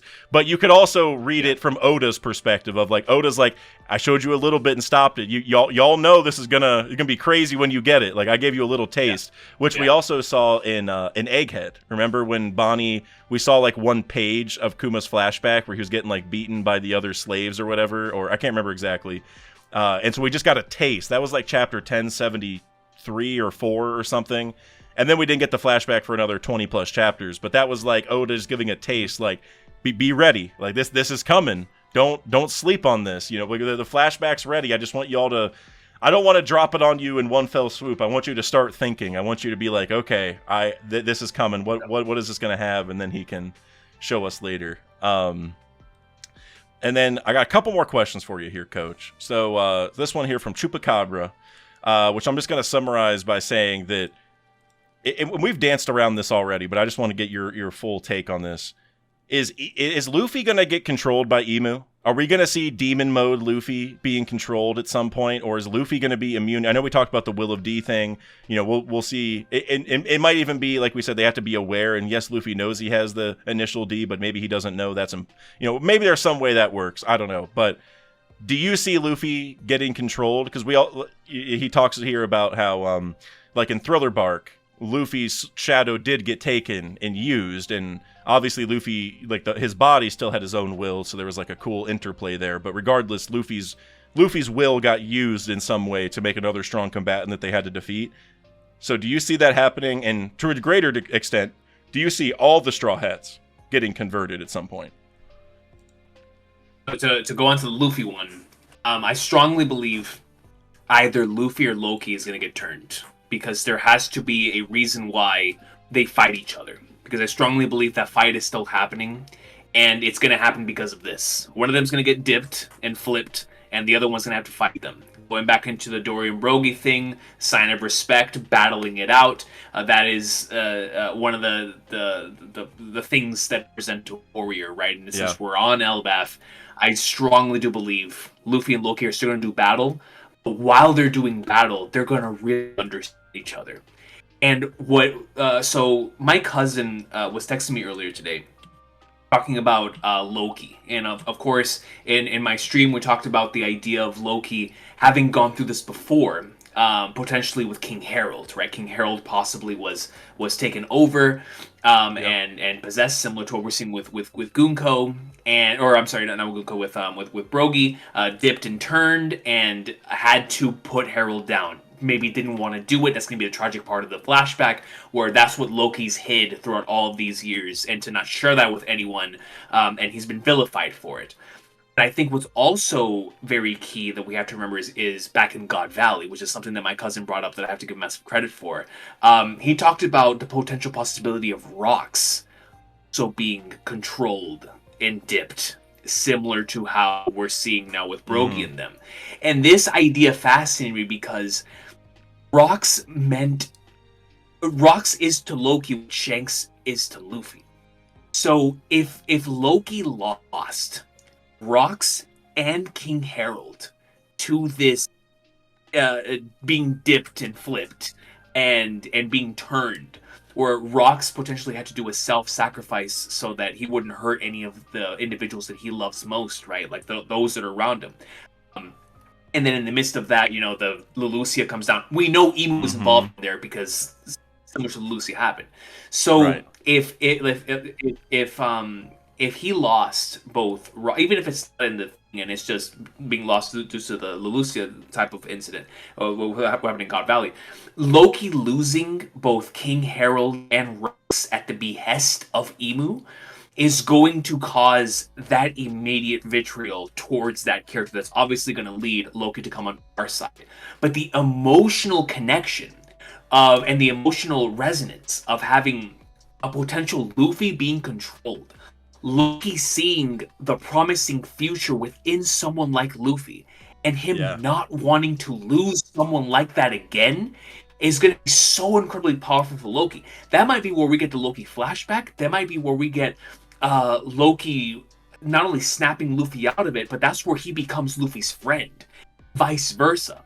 Where that is where they truly connect, and that's where that inseparable bond that we were talking about. These characters have to suffer the consequences of their actions. And you brought up a fantastic panel earlier about what Gunko said, whoever ends up, the Giants end up being on whoever's side is going to cause who's going to win this war in the end. And it shows that panel of Luffy and Loki. So what better way than for Emu controlling one of them, leading to the downfall of the entire army eventually, when Luffy and Loki actually combine their powers after this fight, and now both of their resolves are solidified, and then they go up in like swimwear against Emu and whoever in the Flying Flanders is left there. Yeah. I would love all of that so incredibly much. So on the Luffy side of things, I would that would be what I would want to see if he were to be controlled. And then obviously you brought up some of the other ideas earlier with Usopp. If all of the Straw Hats are controlled, we got to have that legendary Usopp moment. Usopp cannot be controlled. Everyone else can be controlled, but Usopp. And so my thoughts on that. Yeah, I agree with that last point for sure. Like, if Usopp gets controlled, like there's ways Oda can do that to make it cool. Like maybe Usopp will be the first to fight back and figure it out. Like there's some ways, but I agree. It would be a lot cooler. Like I'm much more open to Luffy, despite him having Gear 5 and being Joy Boy and stuff. I'm much more open to him getting controlled than Usopp, because it's just like that sets up Usopp well. But everything you said about Luffy and Loki, I absolutely love. That's such a cool way of thinking about it, because like let's say Luffy gets turned into this evil ancient giant version, then he's going to be Loki sized, right? Because Loki's also bigger than the other giants, right? He's probably the size of these guys or close to it, whatever. So if you have Luffy getting to Loki size, maybe he'll get to see very clearly how similar they are, right? Because maybe Luffy will, once he gets to be that big, I don't know if he'll do similar attacks, I don't know if he'll say similar things, or, who knows exactly how that'll go down, but them reflecting, Luffy might, lose his mind at that point, but them just reflecting on each other, kind of, or at least Loki in particular, and even for Luffy, if you go back to Thriller Bark, we saw moments where whenever Luffy had his shadow in Orz's body, he would deny what Moria wanted to do, or at first he wouldn't listen, and it was kind of like a gradient towards him eventually listening. Where he would start listening, but he would say things that were I don't want to do that though, but he still would. And then you had Shadow Revolution, which just forced him to do it. So there's different layers of control there. But either way, Luffy's shadow was obviously not really jiving with everything Moria wanted to do because he's so free. So I think you could also have a cool element where Luffy is in this demon mode fighting Loki, and maybe he does do some things that are just really wacky that Emu definitely wouldn't have ordered, but it's just Luffy's will showing through a little bit. And Loki could even reflect damn, I've fought people like this several times who had this mode, and nobody had these character everybody was just a straight trying to straight assassin. Like they were not having fun. There was no personality. They did not have the will to like fight back. But Luffy, maybe even if he's still controlled, he has these little moments where it's like, oh, okay, he's still in there. Like I can tell he's not fully controlled. There could be a respect element for Loki where he, then eventually maybe he frees Luffy because maybe he's the only one who's fought these, so he knows how to stop it. And he's like, like I thought you were just some, random kid or whatever, but now I see, that like maybe you are the sun god, or like I don't know how that would all play out, but I would love that whole situation, because I've pretty much thought since Loki talked about that deal where he's like, hey, if you free me, I'll go beat any pirate crew you want. Since I read that, I've been thinking that what'll happen is Kid, or probably Kid, it could be somebody else, but Kid might come and free him and be like, hey, go beat the Straw Hats, or go beat Red Hair for me. And I thought that might be what starts Loki's like first conflict, is he finally gets freed and lives up to that promise. But I like what you're saying more, where maybe it's Loki versus Luffy, because it's just Luffy's on demon time. And as far as the Kid stuff, it could even be the Kid frees him and says, go for Red Hair. And so maybe that becomes a plot point later or something, because, Kid probably realizes he can't beat him at this point, I would imagine. But for Loki and Luffy, that you were cooking there, man. I appreciate you. And thank you for bringing up that comment again earlier from that panel with Luffy and Loki, because I think that's going to be essential for how everything plays out from this point forward.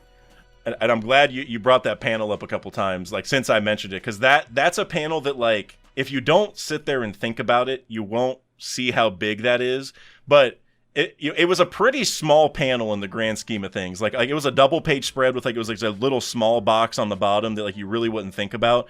But that's that kind of deep stuff where like Oda is sending a message without making it very clear, like what the mess, like the verbiage of the message is. But like when you combine what one person's saying with what he's showing, and you're like, oh wait, whoa, like you're cooking. Those are some of my favorite like Michelin star Oda panels. So I'm glad you like that one. We just got a couple questions left, and then we'll get out of here. So this one really surprised me, and I need to get your thoughts on this, because you either gonna know exactly where I'm going with this, and you're gonna love it, or you're gonna ask who the hell I'm talking about. And whichever one you are, it's completely okay, because I did not know who this was. But do you remember Shupiel the clown from Romance Dawn? I actually don't. Not off the top of my head. So, well, then let me show you a picture of my boy, as I call him, Shupiel O'Neil, because this guy. So the Kafka clown. I call him Kefka from Final Fantasy VI. That's the Kafka clown. Yeah, this guy is wild. But what Deebus was saying, which I have the comment covered up here a little bit, but whatever. He said, Emu summons weapons like Shupiel the Clown in Romance Dawn one-shot. Nerona Buggy still on the table, which would be awesome. But so Shupiel here, like I said, Shupiel O'Neil, as I like to call him, he had powers where he does get to summon weapons, but I'm going to go ahead and pull up his wiki page, because his powers were kind of insane. I feel like Emu's definitely going down this, or Oda's going down this route for Emu. So Shupiel has the ability to use magic, allowing him to ride on a flying broomstick, set people ablaze, or lift them with telekinesis, which we also saw Emu like float up into the air and do conquerors, which was a crazy panel that we haven't even talked about. But he could also summon weapons and control water to sink his own ship. This gives him an advantage over non-magic users, but most of it was useless against Luffy's rubber powers. And then also, Shupiel carries a broomstick that he flies on, and summoned a hammer from thin air to strike his opponents. Magic aside, he also wields 2 flintlocks, which we saw a double-barrel shotgun, which, that could maybe be a little bit of a connection. Yeah. And also, Shupiel just looks wild. And so if Emu ended up looking like that, like Emu either looks like that or Emu's a baddie. Like, it's one of the two in my mind. He's either a weird clown or someone who's hot. There's no in between in my mind.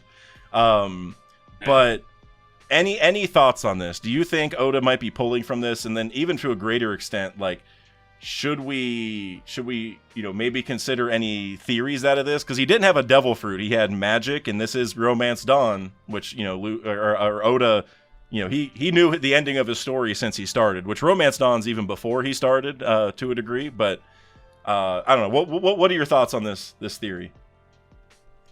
I think similar to what happened with both Romance Dawn one-shots, in the way that the stories that were told in both shots later became stories that he would explore in more depth in his final draft, which is the story we read in Long Dark, in Baratier. Like, things that were touched in multiple different points in those two one-shots were further explored down the line in the final draft, but he stayed true to the vision he had in the one-shots. They weren't fully complete yet. So the fact that we haven't seen this yet leads me to believe that he may just be pulling from this for what we're about to see. And I think what's so cool about that is, due to the nature of this book, this could be just one of the many abilities that Emu has. And for his first ability to be pulled from the very first villain One Piece ever had is to me something that's super cool, even just from a meta standpoint.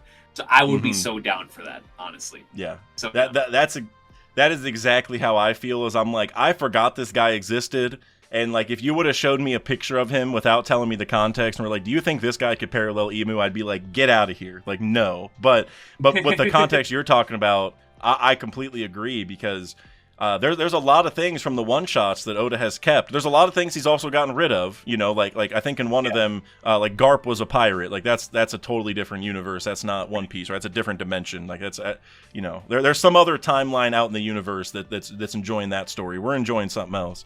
But there is a lot of stuff. You look at like Monsters is a really good example with Ryuma and everything, right? And even some other stuff from Romance Dawn. He had a lot of different one-shots, but But bring in Shapil, like a clown, which you think about like Buggy and Caesar Clown. I brought this up in a video I did recently. Right when the story, the first part of the story starts, the East Blue / Grand Line portion, the pre-time skip, we have a clown as one of our first enemies. The post-time skip starts. What happens? We have a clown as one of our first enemies with Caesar Clown. And now we're into the final saga. Are we set to have yet another clown as our main antagonist at some point? I don't think that'd be the most shocking thing. I don't know if he'll look like Shapil, but I could see Oda doing that for sure. Then last thing I want to ask you, Coach, before we get out of here is just what are you most excited for in ELBAF right now? What like, of all the things that Oda set up, is it the people that still haven't shown up? Like, are you ready for maybe Big Mom and Mother Carmel to get touched on?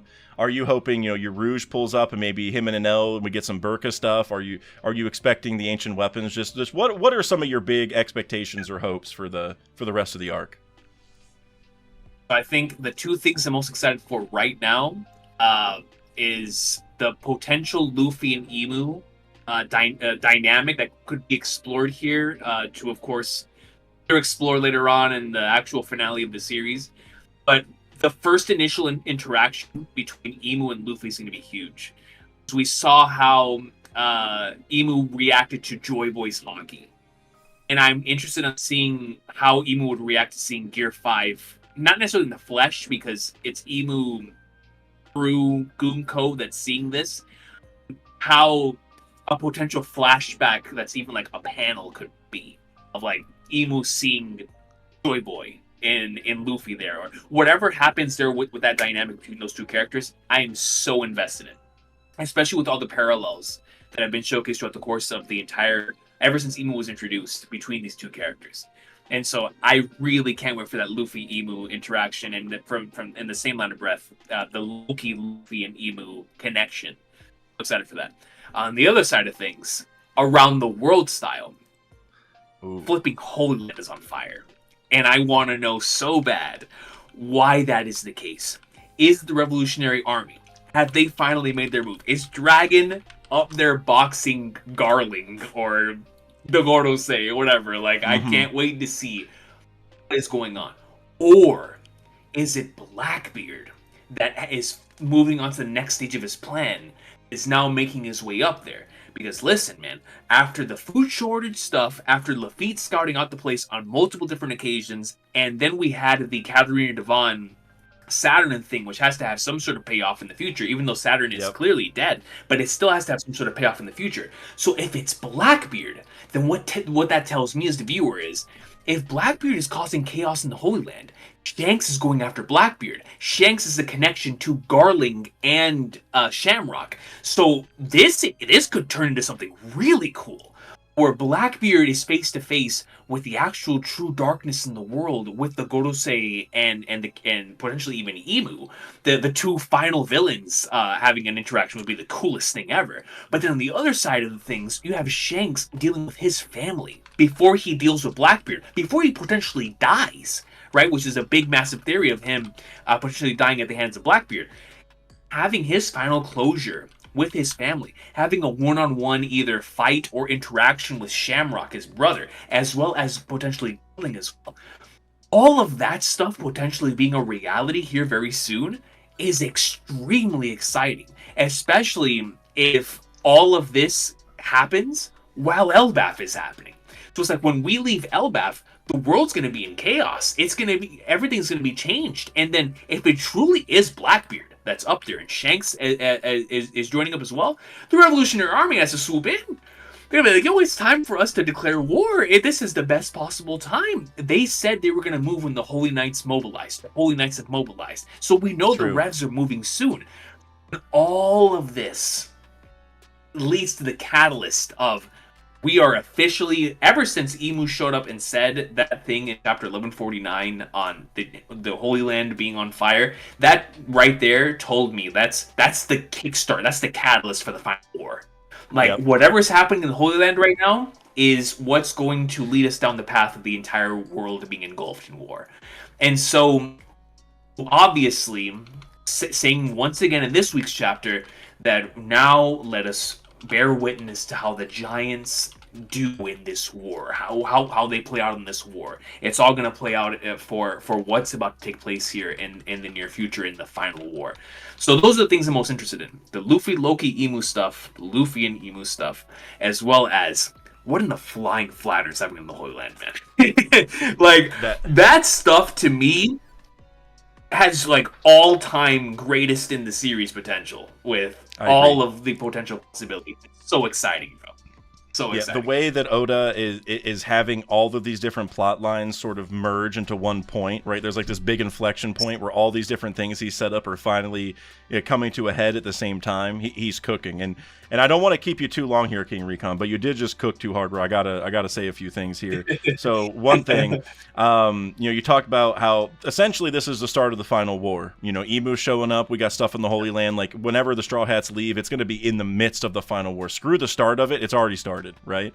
And I think one cool thing that you said there, or at least that I thought of based off what you were saying, was remember that line where Gunko said this is the opening salvo of the final war? Well, that was said, after Shamrock already left, or some people think he's still on the island, but he was at least told to leave. And because Shamrock was told to go back, I forget exactly what they said, but it was already hinted, like, there's problems in the Holy Land, you got to go back and go help them. So we already know that situation had already started when that happened. So whenever Gunko said this is the opening salvo of the final war, and then we had that Loki and Luffy panel we talked about, she said that already knowing that the Holy Land had stuff going on. So that gives it even more weight, where it's like Emu or Gunko, both of them in this context probably, like they both know, like, okay, this final war that's been prophesized, it started. Our Holy Land's getting attacked. ELBAF, like we need to go there now and make sure we subjugate them, because again, whoever has them under control wins the final war. Final war's here. Time to control them and use them, because we need to win this. And so the timing of everything makes sense when you think about it in that context, especially with the mural and stuff. So I love that. And then you also mentioned like Blackbeard's role in this, and something you said that I had not thought of that I think is now, it's like a game changer for me in what I've been thinking about this situation is, for Blackbeard, I can get why he might attack them, but I also think him helping them makes sense because he wants to get on their good side. So I could see both. You know, maybe somebody like Dragon's attacking, maybe and Blackbeard's like, I'll help you, because they've already went after the revolutionaries at Baltigo, so we know there's beef there. Like, they don't care to fight the revolutionaries. So it could be the revolutionaries came, Blackbeard pulled up like, hey, I got you guys, and now maybe that's how he gets in. But something you said about Shanks, where if it is Blackbeard attacking them, which I could see also, and it could be that they make like a false flag attack where maybe Katarina could be pretending to be Saturn or somebody else, and maybe like they go in, and so Blackbeard acts like the opposition, and there could be some story there. But something that came to mind that to me would be, again, a Michelin star Oda thing is, let's say Blackbeard is there causing trouble, and let's say Shamrock pulls up and is like, all right, Blackbeard, let's box. And maybe Shamrock has a hard time with Blackbeard. Maybe he can't beat Blackbeard. And so then imagine Shanks pulls up in that moment, and he's like, yo, I got this. Like, you don't know how to fight this guy. This is my fight. Like, I got Blackbeard. I know how to beat him. I've seen his powers. That's where the scar came from. Like, you sit back. And then we have that moment, because I've been wanting this personally ever since Shamrock pulled up. I want Oda to make it very clear that Shanks is like cooler and better than Shamrock, because if Shamrock is Bonnie's dad, that's just like a cool story point for him. If he's the guy who visited the Gorosei, that's another cool point for him. It's like we're adding a lot of cool stuff for Shamrock, I feel like. So I want Oda to make sure he makes Shanks stand out, in comparison. And if it's a thing where Shamrock, because Shamrock maybe hasn't fought Blackbeard before, where Shanks has, Shamrock might have the same trouble that Shanks had the first time they fought and how he got the scar. But then so Shanks can come in, maybe Shamrock even gets a similar scar. Maybe he gets scratched over the eye. And so then Shanks can come in and be like, yo, you weren't on his level. You got to back up. It's me. And there could be a cool family thing where he's like Shanks, like we hate you. You're not supposed to be here. Whatever. And he's like, well, y'all are dying, so I don't want you to die. And like I don't think he actually cares about his family that much. But it just could be a thing where he kind of flexes like, okay, well, I'm saving you, so shut up. So like I said, that hasn't crossed my mind until you were just saying all that. But that's like the type of thing where I would somehow forget about ELBAF for a little bit. Like, all the craziness going on. If you dipped over there and showed me Shanks, Shamrock, Blackbeard, altercation, I'd be like, hey, we can pause ELBAF as long as you want, Oda. We don't have to go back. Like, we can milk this all you want. So, great thoughts. But I did have a question based off one thing you said there. You also talked about how you want to see Luffy and Emu meet, right? That altercation between them. I think we know what Emu's reaction to Luffy would be. Be like, oh, Nika, Joy Boy, or maybe he would freak out, or he or she would. I guess we don't know guess Emu's a she for now. But she would probably freak out, and maybe not freak out, but definitely have like a little bit of reminiscence over Joy Boy. But what would Luffy's reaction be? Because he's obviously not going to be like, he doesn't even know who Emu is, so there's not that. He's probably going to be like, who the hell are you? But usually Oda does these introductions in a way where Luffy gets to bring them down a peg, or if not bring them down a peg, level with them in a certain way. So, for example, you think about Boa, where Luffy crashed into the bathhouse and saw Boa's tattoo and didn't react, didn't get turned to stone and all that, and he also was like kind of respectful about the tattoo if you go back to the Sandersonia thing.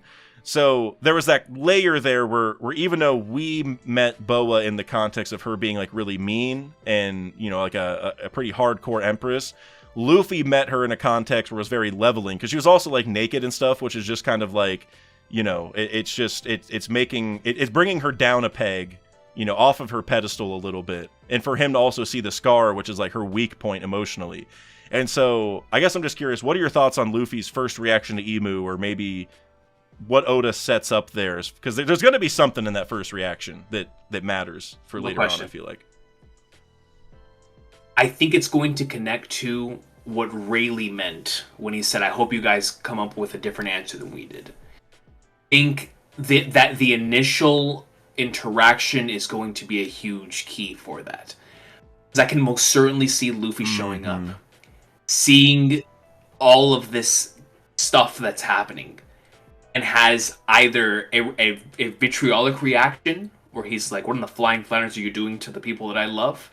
or if he's in Gear 5, he's gonna have a really silly, goofy reaction. It's going to be catastrophic for Emu. Because what you're gonna have, going back to what we were talking about earlier, for obedience, Emu's going to see in this character potentially the same thing that happened with Joy Boy, which is in the midst of all of this chaos, in the midst of Emu doing so many horrible things, Luffy finds these things to be cool. Luffy's gonna be like, how in the world did you do that? Like that, like how did you bring this thing out of thin air? I want to learn how to do that.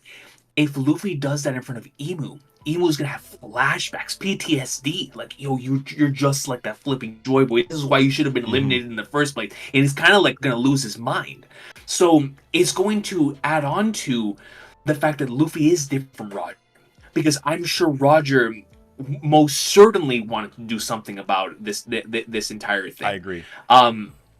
And that's gonna be the thing that differentiates him from Luffy, because I think that Luffy, of course, is going to want to fight Emu. There's no question about that. It could even be like a Blackbeard situation where they immediately just don't like each other. But what about if they do get along? What about if like Luffy not get along, but like Luffy finds Emu to be interesting just based on like the powers, based on what the individual can do? That would add a different type of parallel than what he has with Blackbeard. And so then it will connect to what Luffy would learn in the Void Century. Because remember, throughout the course of the entire series, Luffy's only ever listened to one flashback. That was the Odin flashback. And that made him hate the regime that was there within the Odin flashback. And so, coming off the interaction with Emu, seeing what this individual then represents in the grand scheme of things, how would Luffy then react? How would that then lead him towards the final battle with Emu, having the context and information of all the stuff this individual has done, but he's also met this person? We would see inner conflict within Luffy, of being like, man, this person obviously has done all this and all that, but they also have this. And I feel like Luffy would be the first person to see Emu for who they actually are. And that would lead into a really fascinating final battle where Luffy has to overcome this individual, but maybe actually at the end, even in the midst of all of that, find something there that actually not necessarily saves Emu, but where Emu finds like that maybe he himself is also saved by Joy Boy in the end, even though he didn't want to be, and he tried so hard not to, and he tried burying Joy Boy away.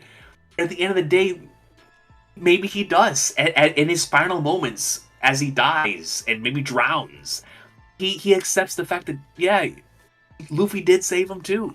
And Luffy was the only one that could. And I feel like that's going to be the different answer that Rayleigh was talking about potentially. That Roger would have killed Emu. There's no question about that. But not Luffy. Maybe not Luffy, because Luffy crushes people's dreams. He doesn't kill people. Oda specifically told us that. And so I think that's where we're headed towards, honestly. I love that. And going back to the Boa thing, I think, you know, Luffy almost like understanding where Emu comes from or something like that would hit really hard, especially with the contrast to Roger, like you talked about, because Roger and them probably would have wanted to kill Emu, I would imagine. And you know, I would not be shocked at all if this kind of demon time stuff happened at God Valley. And so Roger may have even seen this happen. And so Roger probably knows firsthand, like, yeah, I hate that guy because of what happened. And so there is a little bit of a difference now, because Luffy's also kind of more towards the end of his journey, where that was at the start of Roger's. And so maybe that helps in some way.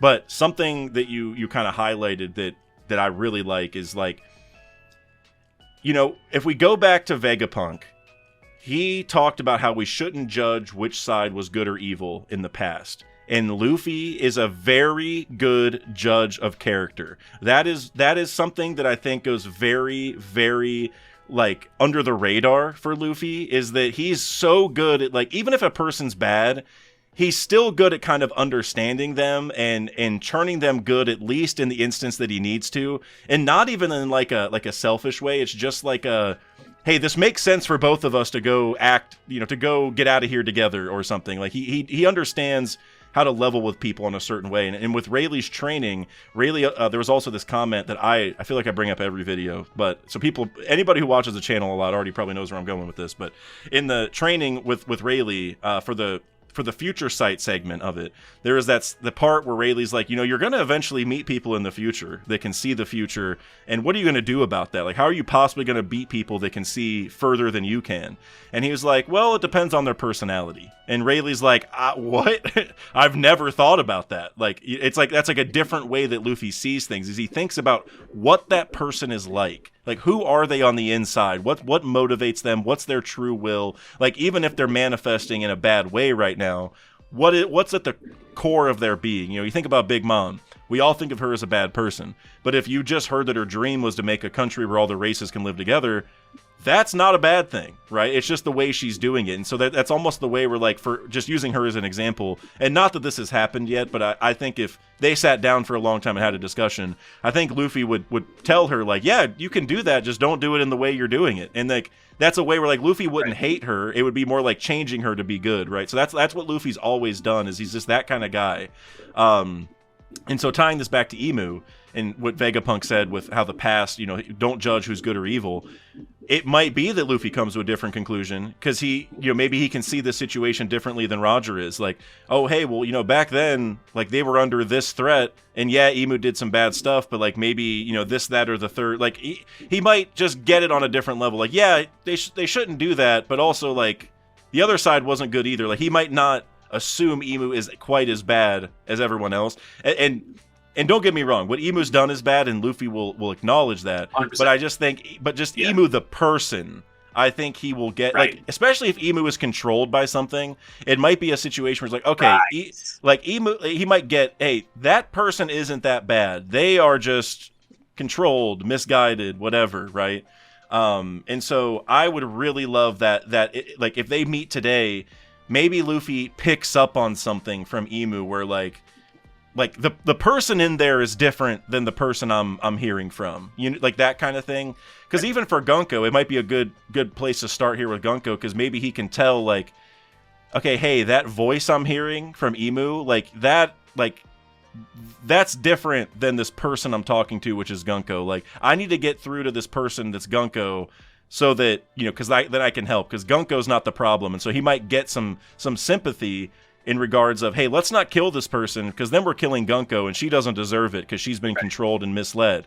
But this Emu person, like, they're bad, we got to go tackle them. But then maybe whenever we go meet Emu later on, the real Emu, it might be the same thing, where it's like, wait, like, you like, it's the same thing. Like, this person talking, there's these are different people. Like, this entity in you, this will controlling you, that's what's bad. And, like, I don't know, that's a long-winded way of saying I do think that Luffy is going to understand Emu more than Roger. And I want to be clear to everybody, this is not about exonerating Emu. This is not Luffy saying, hey, Emu's a great person. Like, that is clearly not what's going to happen.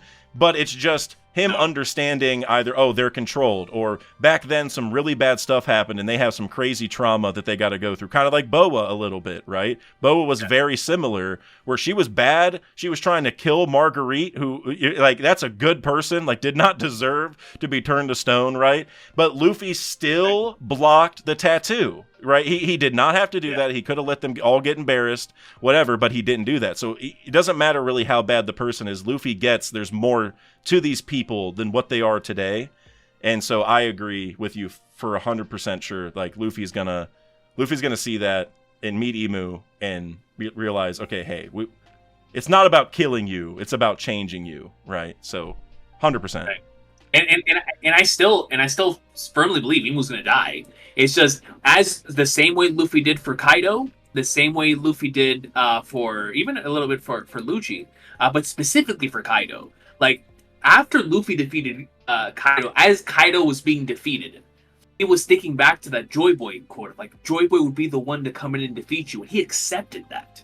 Like, Kaido, after all of these years of being dominant at the top, the world's strongest creature, he went down and he accepted it. I feel like Emu's gonna have to have the moment of acceptance as well, as after Luffy delivers the final blow, Emu's gonna be able to see eye to eye finally with someone for the first time in a very long time. Right. And maybe even for Luffy, if they actually do see, like, extremely eye to eye, similar to how Blackbeard had his moment with Luffy, where Luffy was able to understand him, even though they don't like each other. every time Blackbeard sees Luffy, he's like, "No, how was that thing up in Skypiea, man? It exists, right? Like it's the confirmation of you and I believe in the same thing. We're just going at it in very different ways, which is why hey man, listen, I'm not gonna throw out the possibility that Emu and Luffy potentially had the same dream. They're just going at it in different ways. So if that's the case, I like that. Who better to understand Luffy and or Emu than one another? You know, so when we start exploring those types of things, not that I'm saying that, you know, Emu's going to change to the good side or anything. No, I definitely expect Luffy and Emu to box, and they're going to be boxing at the highest level. Like Emu will get defeated. Exactly. There's no doubt about that. But I definitely do think Luffy is going to understand Emu much, much deeper, just like you were talking about, because he's such a good judge of character. Similar to the Kobe stuff. Similar to the Smoker stuff. Yes. Smoker was trying to kill him, but Luffy knows Smoker's a good dude. He's always known that. And so it's the similar way with that. He's like, Emu, this flipping Flagnard, I can't stand him. Like, but there's something there. There's something there inside that's clinging on.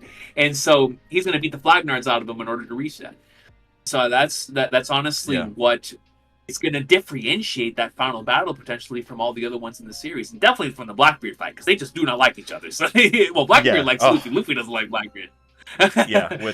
which, man, these fights at the end of the story, man, when we have Luffy and Blackbeard, and it might be that Blackbeard beats Emu first, and you know that people have talked about that a lot. Maybe Blackbeard gets Emu's power, or you know something in that realm.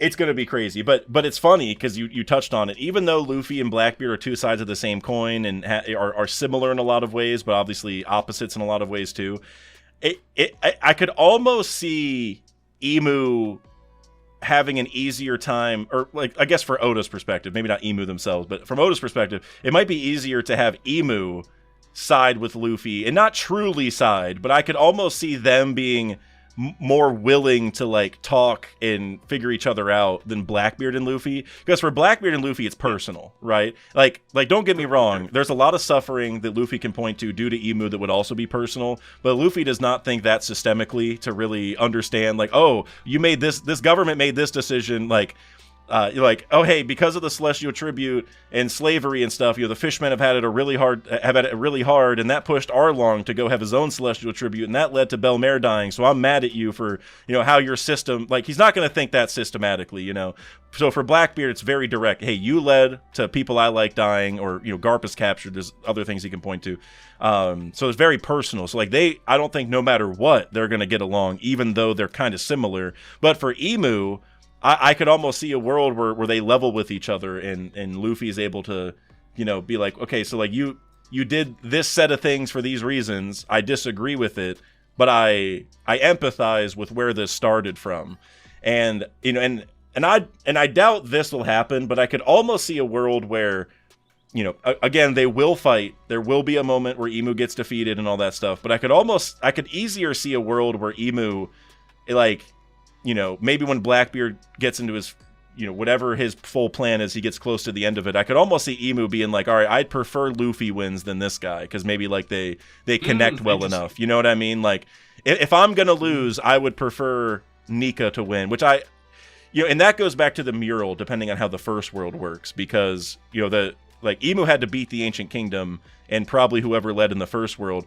And if it was a Blackbeard-esque person who led in the first world, which personally I think is a good argument, that like because I think they said the Earth God was in the first world, right? Like, let's say that's Blackbeard, or like a past Blackbeard guy, and then it becomes that Emu took that throne from a Blackbeard person, and now Blackbeard is coming back to take his throne.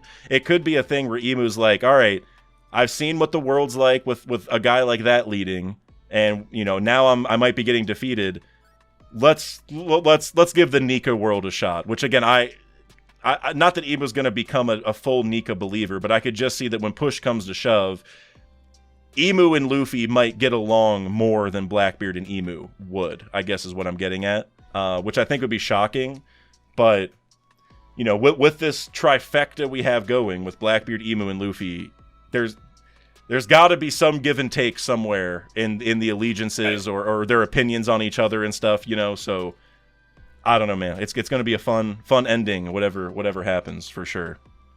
Yeah, man.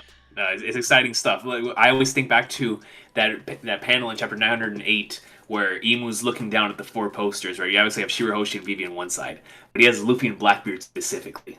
Like, specifically those two to connect us to the end game. And I'm also extremely fascinated on how that entire finale is going to play out, because realistically, they've both been set up brilliantly in the final saga for if either one is the final boss of One Piece, it makes sense to me.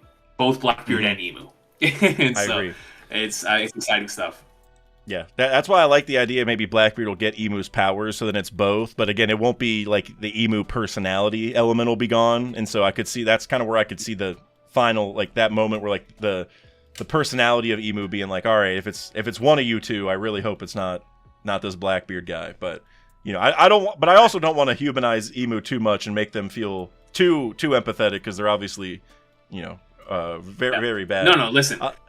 Like I said earlier, Emu is a representation of the Celestial Dragons, which are the most horrendous individuals in the series. Like I said, I'm not trying to humanize Emu in the slightest. The only thing I'm saying is that only Luffy could ever find something redeemable in an individual like that. And only, like, Emu would be like, man, you're just like Joy Boy, because I'm sure Joy Boy must have been the exact same way. Like, yo, I can help you out with this. You don't have to do this. You don't have to do this. He's not as direct. He doesn't care about, like, talk no jutsuing somebody out of it. He's going to beat the Flagnards out of you and be like, all right, you're going to hear me now? But I think there's going to be something there that's going to connect the two of them than just being one's the hero, one's the villain. I think there is going to be a blurring of the lines in some way. I agree. And even from like a story writing perspective, it's kind of like it's going to feel a lot deeper and more powerful if that's the case. Like if it's as simple as Emu's always been a bad guy and straight terrible, and it's as simple as we just got to beat him and it's over. Like that's just not what Oda does. You know, Oda always adds deeper layers to it where, yes, they're going to box and bad guy's going to lose, but along the way, you're going to feel the whole range of emotions. You're going to start second guessing yourself in certain ways. You know, that's what makes One Piece great. So I agree. And one thing that you said that I want to touch on, and then we'll get out of here, but you mentioned how Emu was introduced in like chapter 908 or somewhere around there, 906, I can't remember, but early 900s. Remember how we talked about Shupil the clown?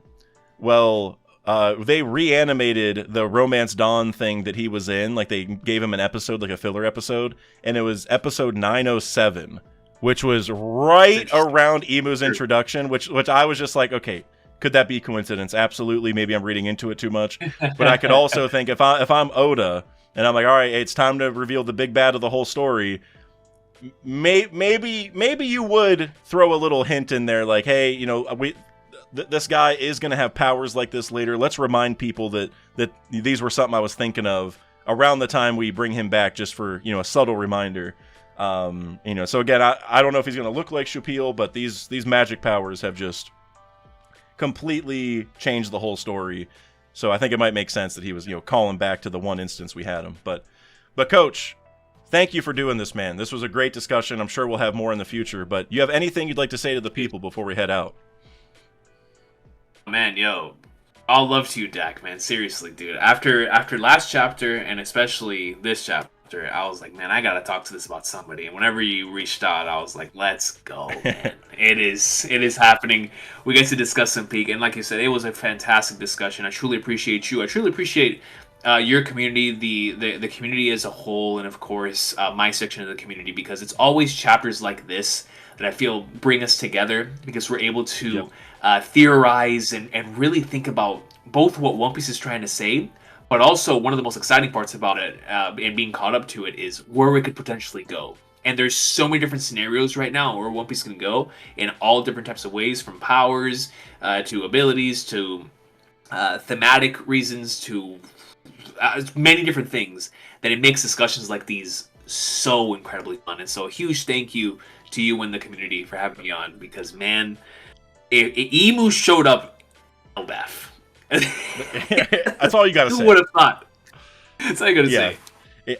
And also I echoed the same sentiments back to your community. It's funny, like you mentioned Akash Panda, so he hasn't been to my streams, but I've been to your streams enough where I know exactly who that is. You said Instant Messenger Sama, I know who that is. So it's awesome that the community, like they're so consistent, right? That I think that's the, like, even beyond the support element, like the views and the donations and stuff, it's just awesome that, like you said, we get to come together whenever these big moments happen and enjoy this story in real time. Because once it's over, it's over. We're not going to get to come back and re-enjoy this. Maybe somebody reading it through for the first time will get to, reflect on, oh wow, this was really crazy. Let me, before I finish, let me think about this. Like, those people will get to stop and enjoy these moments a little bit, but they aren't going to have this whole community who's at the same stage, right? You're like, this is a literal once in a lifetime situation.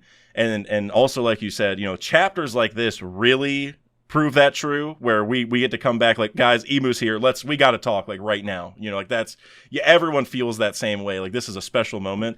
It feels a lot like Gear 5 to me, where, like, that was a moment where it's like, we got to talk, like, I don't care, who knows where the discussion's going to go, but we got to talk, like, that's how it felt back then. And there were definitely some moments in Egghead and stuff, but this is one of those, like, when we look back at the story after it's all over and we're like, what were some of the craziest moments that we can look back and the community just kind of blew up and stuff like this? This will be on that list. This will be on that top 10, top 15 moments stream of One Piece history for the community or whatever. So, major shout out to all you guys who watch and support us every single week. It really means a lot. Like I said, beyond the financial or just the viewership perspective, just, I don't know, it's awesome to get to share these moments with everybody, for sure. So, Coach, I appreciate you coming on and talking about it. Really means a lot. And I'll be linking Coach's channel below, and also his Expedition 33 discussion if you want to watch that. Because if you if you know, that's if you played it, you're going to want to watch it. So that's all I got to say. That's right. So, Coach, thank you. But everyone, we're heading out, and y'all have a good one. Peace.